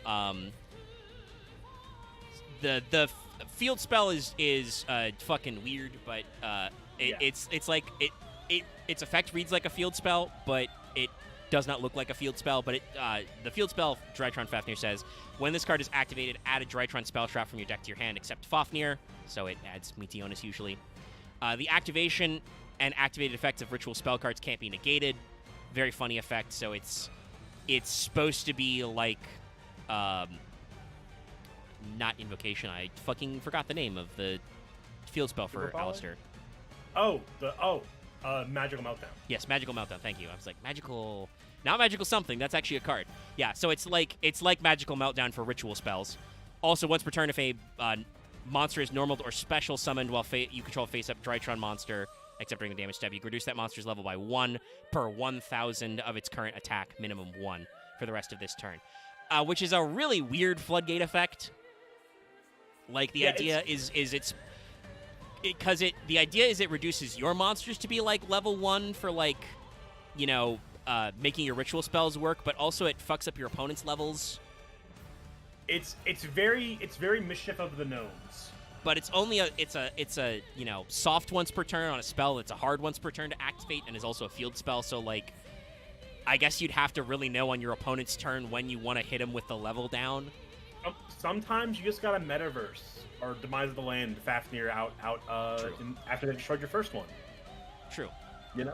I guess. But the primary thing is that, like I said, field spell wise, its effect to add a Drytron spell trap when you activate it. And then it makes your ritual spells, unnegatable, so your opponent cannot stop them. Very spicy. Yeah. So Fafnir is ritual support. Yes. So Mu Beta Fafnir is an Xyz monster that obviously is a ritual support. Yeah. Because why wouldn't it be? Rank 1. It's got the same stats that the actual main deck monsters who are probably going under him do: 2k attack, 0 defense. Its materials are technically completely generic: 2+ level 1 monsters. And as I mentioned earlier, actually never mind. It does have the detach effect, yes. Which is when you ritual summon, you can detach materials from this card as monsters required for the ritual summon. You can only use each of the following effects of Mu Beta Fafnir once per turn. So just in general, Mu Beta Fafnir is an Xyz monster that lets you detach its materials instead of tributing them to act as ritual materials. Which is handy, yeah. especially as we'll read the rest of the effects. It's then its first solid. effect is, if this card is Xyz summoned, you can send a Drytron card from your deck to the graveyard. Just Foolish Burial. Also, when your opponent activates a spell trap card while you control a machine ritual monster, quick effect, which again, keep in mind, I believe we talked about this, the only machine ritual monsters at the time, and possibly still right now, are you can detach a material, negate and destroy that card. Keep in mind, this archetype has an archetypal counter trap. Oh, actually, hang on. There are 2 more ritual machine monsters. Oh, they've added some more? Okay, who did we get? Magic Key Mech Musket. Yes. And Magic Key Mech Mortar. Well, sadly, I think those are all based around combinations of levels involving 4 and possibly 2. Yeah, 4 and 8. Yeah, they're 4s and 8s. Okay, so I don't think you could set up to actually summon Mu Beta Fafnir, but it would be funny. It would be really funny. Oh, okay. Their Meteor Shower, their counter trap is Solemn Warning. That's why. Okay. So they didn't actually have an archetype Omni until they gave you it on your Xyz monster. Yeah. That said, you almost never activate the detach effect because it's locked to machine ritual monsters, which are very rare. Mostly you use it as just, it's a guy you can make to detach as your ritual materials, and also when you Xyz summon it, you get to bin a Drytron card. Which is very good.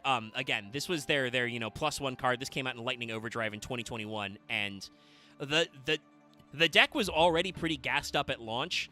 This was definitely like, oh, this is going to be a thing now. And I believe it was a thing until Ben 10 went to fucking jail. With Mu Beta Fafnir, it was played. It was most definitely played. What is funny is pre Mu Beta Fafnir, just looking at the brews, everyone was like, a Assembled Nightingales. Assembled Nightingale is the way to break this deck for an Xyz package. Yeah. And then play Lyrilusks, baby. But it turns out that playing Bird Up was just better. Lyrilusk package. Yeah. And so that's entirely it. There definitely were no more Drytron monsters, except this year, 2023, in Duelist Nexus, Dune, a set which otherwise we can consider to be good. That had shit like Revolution Synchron. That's where the illusion monsters first got printed. You know, are you implying the card to look at is bad? Well, it's bad for Drytron, that's for fucking sure. I've looked at its stat line. But yeah, no. Dune was a pretty good set. It did a lot of cool stuff. But it had what is technically a Drytron card tucked into it. This card's not in Master Duel yet, so I have to deal with the edit somebody made of blowing it up on DeviantArt. So hold on while I shrink him down. This is I mentioned again, hi Loth. You've missed most of the Drytron, so you're happy. I know, I realized that, but sorry, I woke up slightly, saw the monstrosity Vesper posted in Fail Portrayal of these Sentai characters, and was just startled awake. You were in real life. Real quick, I own that. I own this. It's a bitch and a half to put together. I have to look at it every fucking time. It's a bitch and a half to make it as an actual. I've always liked I've always liked the thief mode more because I think the belly chain gun is stupid. I should not touch it while we're streaming because it could go off. And so I don't want that. This card is called Ultimate Bright Knight with a K, Ursatron Alpha. In Japanese, it is Tenkyoku Kishi, Berotron Alpha, Celestial Polar Bright Knight, Berotron Alpha. Now you may be wondering, Omega, there's not a fucking Drytron in that name. You're correct. This is one of those cards that has a parenthetical that Yu-Gi-Oh should do more because it's funny. This card says it's always treated as an Urs Arctic and a Drytron card. Looking at its stat line, it is literally them going, "Hey guys, we fucked up with Ursatron. Here's Ursatron. We fucked up with that first fusion monster. We're trying again." Now, art-wise, I don't think this guy is terrible because he's basically replaced the weird, translucent blue plastic with more of like a, ice blue kind of like jagged plastic kind of for his edges, which is cool. I think this is actually the best card we looked at all night. If I can be honest, I love the crystal aesthetic and also the little like I guess a rainbow like the rainbow spectrum kind of covering his design. It may just be because he's different, but he is a very fresh. They've got the fresh rainbow shape. design, and they've simplified the color scheme, right? Like, it's just, I mean, they have a rainbow in it, so it's not that simple, but it's his primary colors are a little bit of gold, white, and, like I said, ice blue. So the accents really pop. The only problem I have is like the one, like his right, our left, like that arm. It looks like it's a big like sword hand, but it looks like it's just very weird from perspective. It's coming at you a little, and I don't know what his other hand is doing. It might be a gun. It's a problem of just some of the Draco monsters in general. As you saw right above the monstrosities of mechas I've put, my eye line as we first laid eyes upon what was it, Zeta Aldaba. Yeah. He's a little goopy.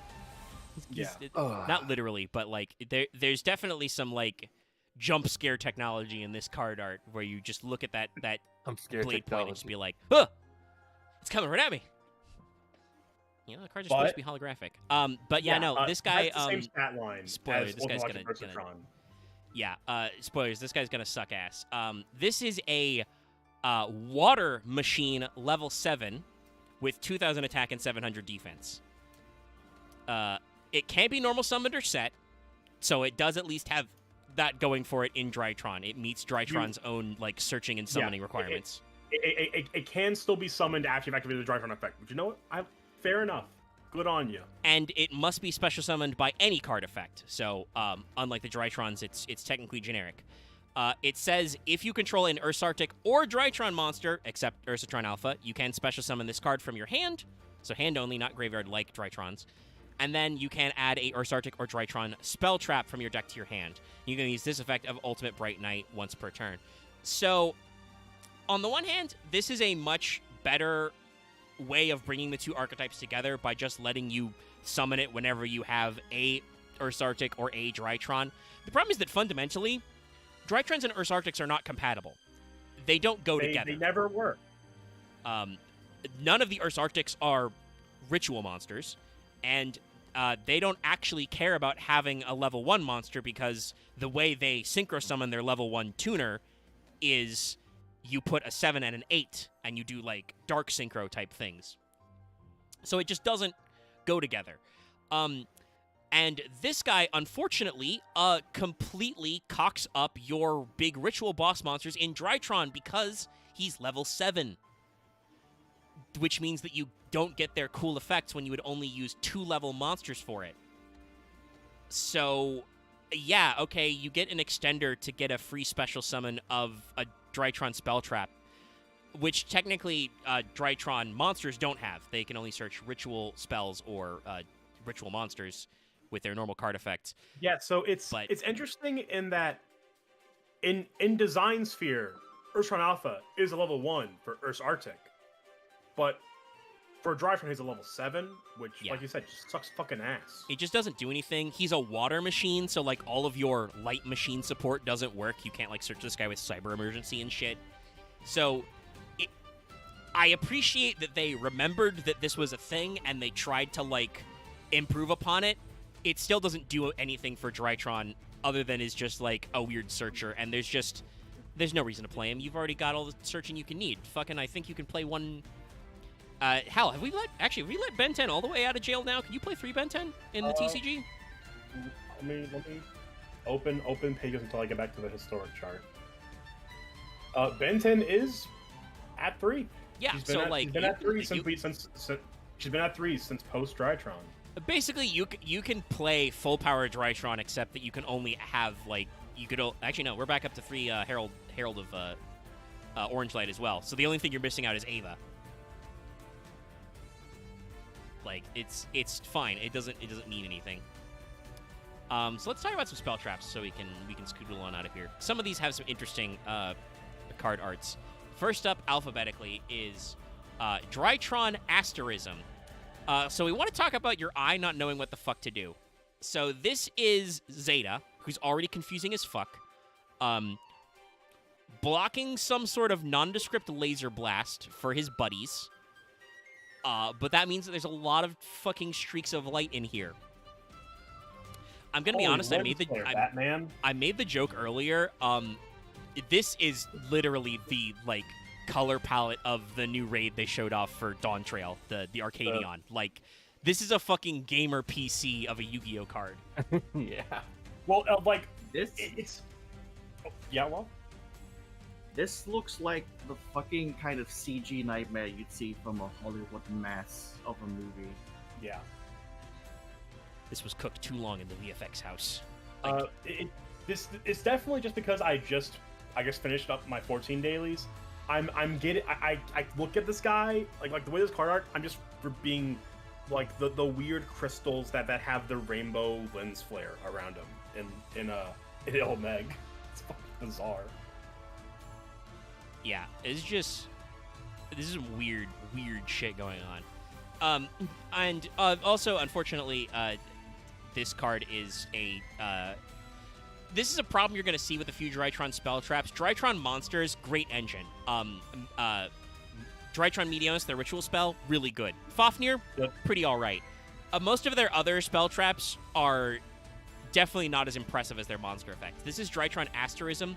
This is a quick play spell card that says, during the main phase, and it's not even a fusion spell, target a Drytron monster or a ritual monster you control and one face-up monster your opponent controls. Your monster loses exactly 1,000 attack until the end of your opponent's turn.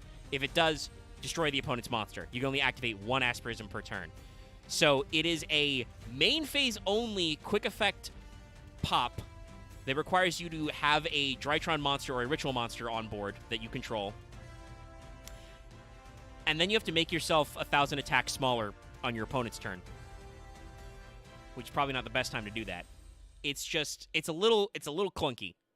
I appreciate they put generic ritual monsters in there. They kind of knew what they were doing, but it's a main phase only pop that reduces your attack for the whole last turn. Like,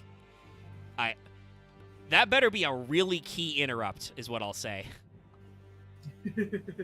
Like, you better be popping a really good monster. That better be your opponent's normal summon, and they don't got shit afterward. Well, like the way it reads to me, the intent is it's something you play once you set up your Draco into your Quadrantids in defense mode or something. It's like Yeah. the wall up, so the attack reduction doesn't do anything.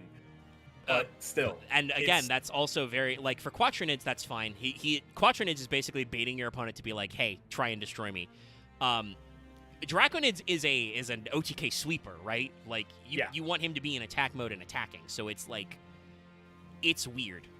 Drytron, like by design, is a very aggro deck, and Asterism does nothing for the aggro push. Really, it's a cute way to give you in archetype interruption. You can literally just play generic spell traps or hand traps if you want to interrupt it. Yeah, it doesn't. Asterism has no real purpose to exist on its own. This other one is a card that like is good to exist in a vacuum, but also would not necessarily see a lot of competitive play. This is Drytron Eclipse. So this you can see, I believe that's Alpha, chilling. He's showing you the star in his tail. That's cool. He's in front of what looks like a stock image from the Hubble Space Telescope. yeah. Yeah, that does look like a stock image, sadly. It's a stock image that they went, okay, now add in a few more stars around it to make it look like it belongs. So Eclipse is a normal spell that says target a Drytron monster in your graveyard, add it to your hand. So it just adds a guy back in your graveyard. Pretty good. You're tributing guys out of your hand, so it can let you recycle guys. During your main phase, except the turn this card was sent to the graveyard, you can banish this card from your graveyard, target a Drytron monster you control. It gains 2,000 attack until the end of your opponent's turn. You can only use each effective Eclipse once per turn. Which, in this case, like, the attack modulation makes sense for the playstyle of Drytron. Like, it's still slow. Yeah, it's but I don't it's a think little it does too anything slow offensive. to make the meta brew, but fundamentally, this card has okay effects. It adds a Drytron back from your graveyard, which, like I said, since you contribute them out of hand, you may end up with Drytrons you haven't activated in your graveyard, so you can just be like, Eclipse, get him back, continue the cycle. Its banish effect is not terrible, and hypothetically, if you're playing pure, Beta just says, I believe, add a Drytron card back to your graveyard, so you could reset Eclipse if you wanted. You can still only hopped, but Beta is banished Drytron monster. Okay, yeah, so not perfect. I think they might have some other banish recovery tools, but But yeah, Even so, it's not the worst. Eclipse reads like a it's a mid-range. It's a mid-range recovery that has extra capability. Like it's a good card. Like, again, since I'm fairly certain what Konami intended you to do with this archetype is build a big Draconids on like on the crackback or something and just steamroll your opponent. Getting 2K attack, is decent. It's just and it lasts until the end of your opponent's turn. So even if you don't win, you'd have a fucking 6K asshole they got to get over. That can be pretty mean. But it's not fast-paced enough to make the meta brew. This comes up every so often in our streams where attack modulation has routinely been seen as too much of a gimmick for meta play.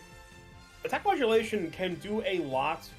Attack modulation can do quite a lot, same as burn damage. Like, I don't remember the sword off the top of my head that does it. But Tactician doming for 1200 is a fair amount of life points. Yeah, no, that can be the end of the game. It's one of those things where like this is, I think, a issue with like Yugist thought is people like to think about a Yu-Gi-Oh game in the idealized format where like you do all your plays and you set up your board and the game's just over.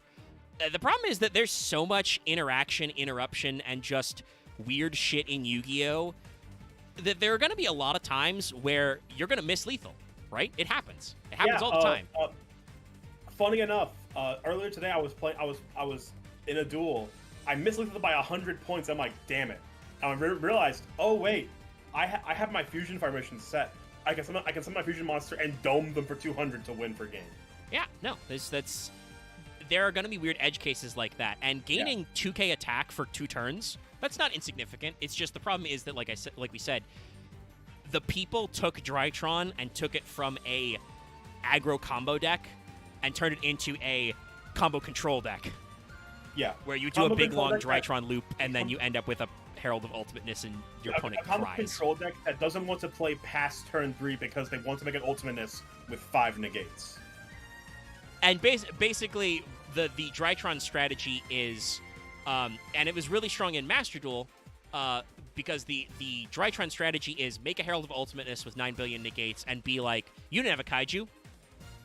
Kaiju me. I dare you. I double dog dare you. Oh no, you've Kaiju'd me. The game is over. Yeah. So it works really great in a best of 1. There is a reason why several of my Master Duel decks run. Yes, fucking Gamma Seal and Master Duel. Yeah, there's several decks I ran that I main decked Gamma Seal. So yeah, it's a whole thing, and it's kind of funny when we see these moments where like I don't think that Konami like didn't plan necessarily for that. That was definitely not what whoever the nerds are who do like QA and archetype design, right? Who actually design and playtest the mechanics. They probably don't think about things in these terms of like, well, yeah, you can probably do some alternate ritual stuff with it, but we designed this really cool play where you make a giant robot dragon, when he attacks for a lot of damage. Yeah, I'm sure I've mentioned this story once or twice on stream before. Mm-hmm. Like a very common QA issue that happens, where my brain has blanked on the board game of mini. Is Warhammer? Is that Warhammer? Yeah. God. Wherever's a board game. Okay. My brain just blanked. Like in Warhammer, where like they designed this one unit that has this giant railgun attack that like wipes the whole board, and it was very powerful. And like in QA, like, well, you only play with one of it, so why would make a rule about not having more than one? And people saw that and went, okay, I'm getting 5 of those and I win the game now. Yeah, it's like just you got to be careful about these things, but I also understand why QA testers don't grab them because they're not usually thinking about things in these angles. Yeah, what happens with QA testing is that QA testing can only catch so much because QA testing has its own meta. Like in QA, like the people playing the game build their own meta just by playing the game. So therefore, they can only catch things that are relevant to their meta. and this is why QA tries to incorporate third-party testing to have to catch those, but they can't catch all of them, especially in a game like Yu-Gi-Oh. This is something that I remember even from a much, well, I can't say much smaller. There was a time when the first edition of the X-Wing miniatures game was outselling Warhammer 40k, but Fantasy Flight Games, who produced it, was a much smaller company than Games Workshop, I'm pretty sure, and they would have this struggle where you would see, new cutting-edge stuff that's supposed to be, newer and relevant, and obviously had a design goal in mind, but was very clearly not run through the, competitive, optimized brain of the big brain players, and you would get these scenarios where, clearly they were just trying to do something different, much like Yu-Gi-Oh! Was doing. There were issues in the first edition with X-Wing with, how they fixed bombs. Bombs were very not meta because you had to literally drop them behind you, and then they introduced a card, like an upgrade card you could put in certain bombers to have them fucking be chucked out the front of your ship at, range 5.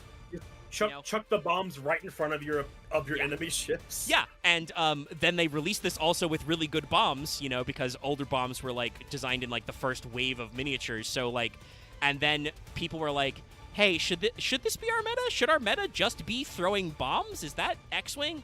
The second edition, they cleaned up a lot of stuff because they, rebuilt it from the ground up to, rejigger everything. But, yeah, Yu-Gi-Oh! Has that same problem, and instead of releasing a new edition of Yu-Gi-Oh!, though they have done the new Master Rules, obviously, usually what they do is the Forbidden Limited list is you're right. No, we don't want to play that way. So this is the card art for Drytron Meteor Shower, by the way. This is pretty sick. Yeah, it's definitely some kind of just energy beam blast. It looks sick. Yeah, this is Draconids, firing all of his guns at once and exploding into space. I do like that. I do like that. You can actually kind of make out the different attacks, from different parts of him. He's got the his tail, got the guns on his back. The main things we see coming from his his mounted cannons are blue, but they have that pink swirl. He has the tail laser that starts. That has that same starting trail of purple and blue, but then you just have straight blue beams. Yeah. It's nice to have a little small mix up. Makes it fun. He's pulling a Dragon Ball Z, just firing a bunch of key blasts. He's pulling a Vegeta. Yeah. Yeah. I mean, and also this makes sense with this being Draconids because Draconids is the one who can attack everybody at once. So this is how. This is probably if this was in the anime, Draconids, which is named after a meteor shower, the Draconids meteor shower, would probably use meteor shower as a signature attack. This is a counter trap that says when your opponent normal or specials a monster and you control a ritual monster, negate that summon, shuffle that monster into the deck. You can only activate meteor shower once per turn. So, again, you don't really need this card when you're playing the Herald version, but on paper, this is actually a really good counter trap. This is a solemn warning, but instead of making you pay life points, you get to fucking shuffle it back. Well, and in general, this it's the fact that it's pure ritual generic means that I can definitely see it being ran in any kind of mid-range ritual deck because why not? A negate that shuffles it does an insane amount because so many combo starters can still do things when you negate them and they go to the grave. Shuffling them in the deck says, all right, you're done comboing. You're done. Meteor Shower is a very modernly designed card. Again, Konami knew what they were doing with their game design and was like, yeah, we have a lot of decks that are using the graveyard as a second hand at this point. Negating and sending to graveyard the summon, that just puts a guy in there. Shuffling back to the deck is that guy's stuck there unless you can do another search. That guy's going. That guy is stuck there unless your hand is built to bounce back from not having your starter. But that's why you would use this at a very appropriate time. And I think it contributed to Drytron's flexibility because, like we said, a lot of their big boys like Draconids want to go second and just crack your opponent across the chin and be like, all right, I got a 4K beater, you're dead. But also, they work great as a going first deck because you can be like, hey, I just got a big guy, and I'm going to keep making him a big guy, and if you summon anything, I'll negate you. We're not going to do it. And then their last spell trap, because we've already talked about Drytron Meteonus. or Meteorus Drytron, their ritual the spell, is Nova, one of the cards correct? that I believe, talking about pre-sales prices where we started like 2 hours ago, was super expensive, even though it really probably doesn't need to be, because people And read this card and were like, oh my god. There's so much for Is that. it Nova? Yes, Nova. Yeah. Granted, Nova definitely was played and it was pretty good, but it was by no means the oh my god, this breaks the deck, this makes the deck tier -5 kind of pre-sale price. I'm not exactly sure what's going on here, but Tier this art's -5. okay. This is beta, and he appears to be going Nova. What does that do? Like, I don't know.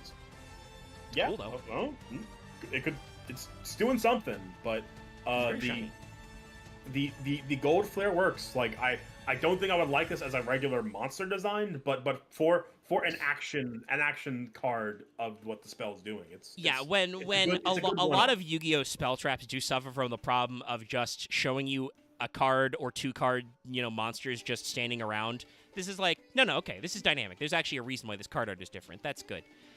So Drytron Nova is a normal spell that says, special summon 1 Drytron monster from your deck, but destroy it during the end phase. You can only activate 1 Nova per turn. You can't special summon this turn except monsters that can't be normal summoned or set the turn you activate this card. So, Nova is good. It's one of your starters because it just lets you get out a guy on board so you can start your tribute cycle. Yeah, by no means this is the bad card. Like in Drytron Brews, this was probably an easy 3 of just for as much consistency as possible for getting our combo set up. But I'm pretty sure this was, the high price it says on the wiki is that it's still $50, probably for a first edition print or something, maybe for the collector's rare. But this is not a $50 card, right? Nope. This is cool, but I feel like Yu-Gi-Oh players were like, oh, this summons from deck, and their eyes turned into summon sorceress and shit, and they're just like, that's broken. If it summons Their from deck, eyes that turn means it into will be little broken. grinder golems. Yes, exactly. Yu-Gi-Oh players are simultaneously very good and very bad at pattern recognition. They understand what makes a card broken, but don't always understand that just because there's another card that says the exact same thing in context, it's not as broken. Drytron Nova is not as broken as those other cards because you have to summon a Drytron from your deck, and 2 perfect examples would be Go ahead. Snake Rain and Molten Conduction Field, if I'm remembering the name of that card right.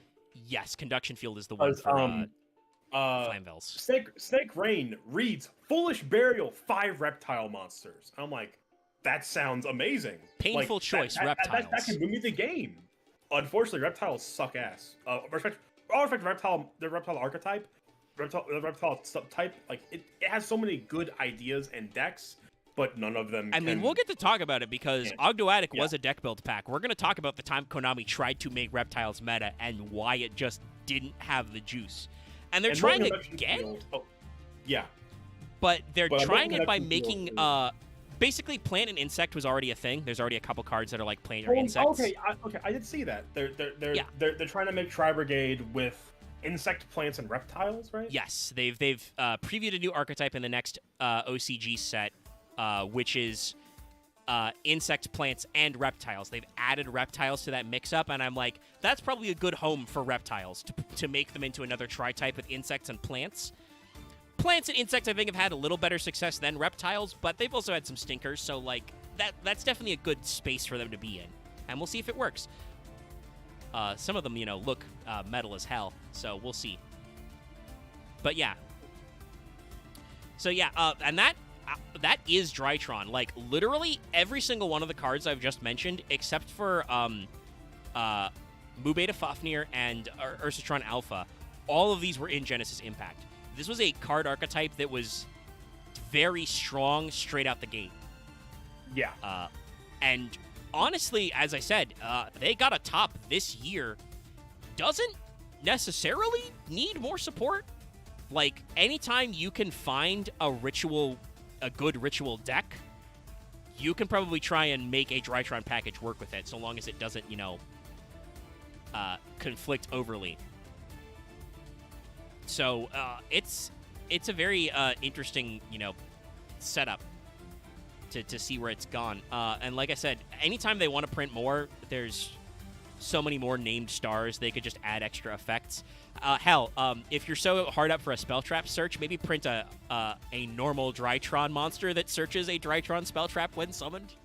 I know that's probably a little strong considering how that like 3 of their spell traps are really good, but like it'd be so funny if they made one just like search Nova, play Nova, and go off, King. Yeah, and I'm gonna be honest, I don't actually think that would necessarily beat the deck because there's a lot of reasons why Yu-Gi-Oh decks fall out of favor. Some of it is the quote-unquote power creep where just new strategies come out that are just way more explosive. That has actually, I think, happened with cards with decks like Sprite, the Ishizu cards, Tier, Cash, right? Those cards were just... Konami was fucking hitting something different those days when they designed them. Yep. Other cards fall out of favor either because counterplay is added to the game or just people realize how you can beat them. Drytron is one of those decks which, whether you're playing it pure or you're playing it as a ritual engine, loses hard to Kaijus and a couple of other cards like that. And so, hey, people just learned that, like, oh, if I'm facing a Drytron, honestly, if you're facing Drytron control, force them to go second and also sideboard Kaijus. There, you've done it. Yeah, no, like, it's an infinite cycle of decks like this that lose to Kaijus, where like Kaijus become part of the meta, but then for so long, the rest of the decks don't care, so people stop playing Kaijus. So then Drytron can pop back in for a few sucker punches here and there. Yeah, like it's a deck that still has almost all of its pieces basically, but because of the way the meta has shifted, people don't think about it, they don't play it as much. So like it doesn't really need support. You just need to like buckle down and be like, today I will play Drytron. And you probably don't want to do that because unfortunately Drytron is a very linear deck where you do a lot of the same shit over and over again. Like this is why I think this is part of why people hated it. It's a solitaire deck basically. Your turn is just activating a fuck ton of Drytrons and looping Ben 10 over and over again. But that still works, you know? So it's an interesting one, especially compared to, like, again, the other 2 archetypes in this set. Live Twin has basically gone hibernated, but I'm pretty sure you do still see Live and Evil Twin cards in some decks just because, like, Sprite isn't all the way dead, you know? So, like, hey, do you need a level 2 Link 2 engine? That's Live Twin. That's them's. You know, they've got draws, pops. They can do some burn stuff. They're out there, you know? Magistus, again, is, like, has unfortunately been kind of DOA for the most part, except for a couple of their cards. Their, I believe their Link monster, their Link 1, has some you know, funny effects being a Link, like it's a Link monster that has an effect when equipped to a monster. So you can do some funny stuff with, like, Borreload that way without even have to play Magistus. And it's just a generic spellcaster Link. But most of their other cards are way too specific and just don't do anything. So that'll be interesting for us to talk about next time. The most fun we're going to have is in the series of episodes from Ancient Guardians. The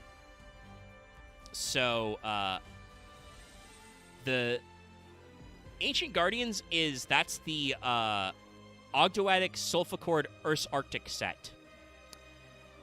Arguably, this is probably one of the worst deck build packs in a long time. What did you just say? Ogdoadic, Sulfachord, Urs Arctic. Oh. The Sulfachord at least is interesting. I mean, Sulfachord is interesting, but the right? problem with... Yeah, we've already talked about Urs Arctic. We don't need to go back. That was an episode we did for, like, a holiday season a couple of years ago, I think. I love Ogdoadic because it's a weird fucking Egyptian occultism archetype. It's like, it's very Yu-Gi-Oh! It's not good. Trust me, I've tried. I think we can all understand that Ogdoadic is dead when MBT reports that he basically talked about how the deck does nothing or tried to run an Ogdoadic package in, like, a TMT. And members of the Ogdoadic community are like, Joseph, I'm so sorry. You shouldn't bother. Don't do that. We, the Ogdoadic community, understand this is bad. Don't do it.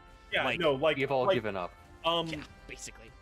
We may ride the coattails of some big lads in the Yu-Gi-Oh sphere, but that's just the nature of what we do when MBT dunks on an archetype, he gets death threats basically from that community that plays the deck. Yes. And when even Ogdomatic is like, yeah, man. Nah, man, we right. know. Yeah, that's when you People know. coming like, out like I am uh-oh. Ogdoatic's greatest soldier, and even I agree. Yes, Yeah. if when you do the copy pasta, if there are 10,000 Ogdoatic fans, I am one of them. If there are 100 Ogdoatic fans, I am one of them. Guess what? Our archetype is dead. You know, like, that's bad. Sofa Chord, as Axe mentioned, is interesting. There is a real problem in Yu-Gi-Oh! Where I don't know if it's just the way Pendulum cards are designed or the way Pendulum players play them. Pure archetype Pendulum decks are really hard to take off because there is a Pendulum, pile deck, a Pendulum soup deck that exists where you just play all the best Pend cards. And it's really hard to break into that space because that is, like, the most optimal form of Pendulum. And unfortunately, Sofa Chords don't even have the blowout of, like... Listen, Lost here. Speaking of strongest soldiers, he is one of Zark's strongest soldiers. I think Zark has merits as a deck, as a pure Pen deck, just because you get to make really big guys in it. You know? You get to make some Zarks. Big assholes. Clap some cheeks, Sofa Chord doesn't have that. They do not have a cheek clapper, and so they kind of fall to the wayside. So those will be some very interesting couple of episodes we do. Because like Sofa Chord's biggest monster is just like a 2700 Bungus, right? I Something believe like so. that. Yes. Like it's Hey. Sorry, I see my thing lit up. Is my fan being picked up? A really. little I bit. don't really- Remember, I I'm don't running really hear background it. music, so it doesn't matter. Okay, thank God. But yeah, Sofa Chord monsters, like, again,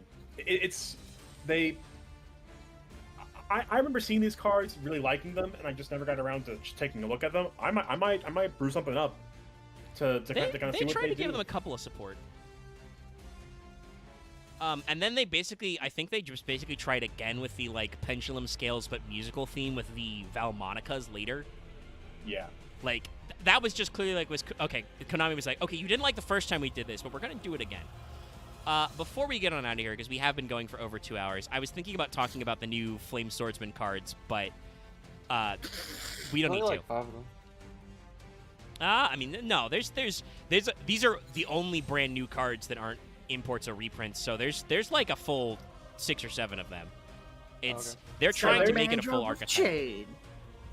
Yes, They're- they did the with chain thing again. I can't believe it.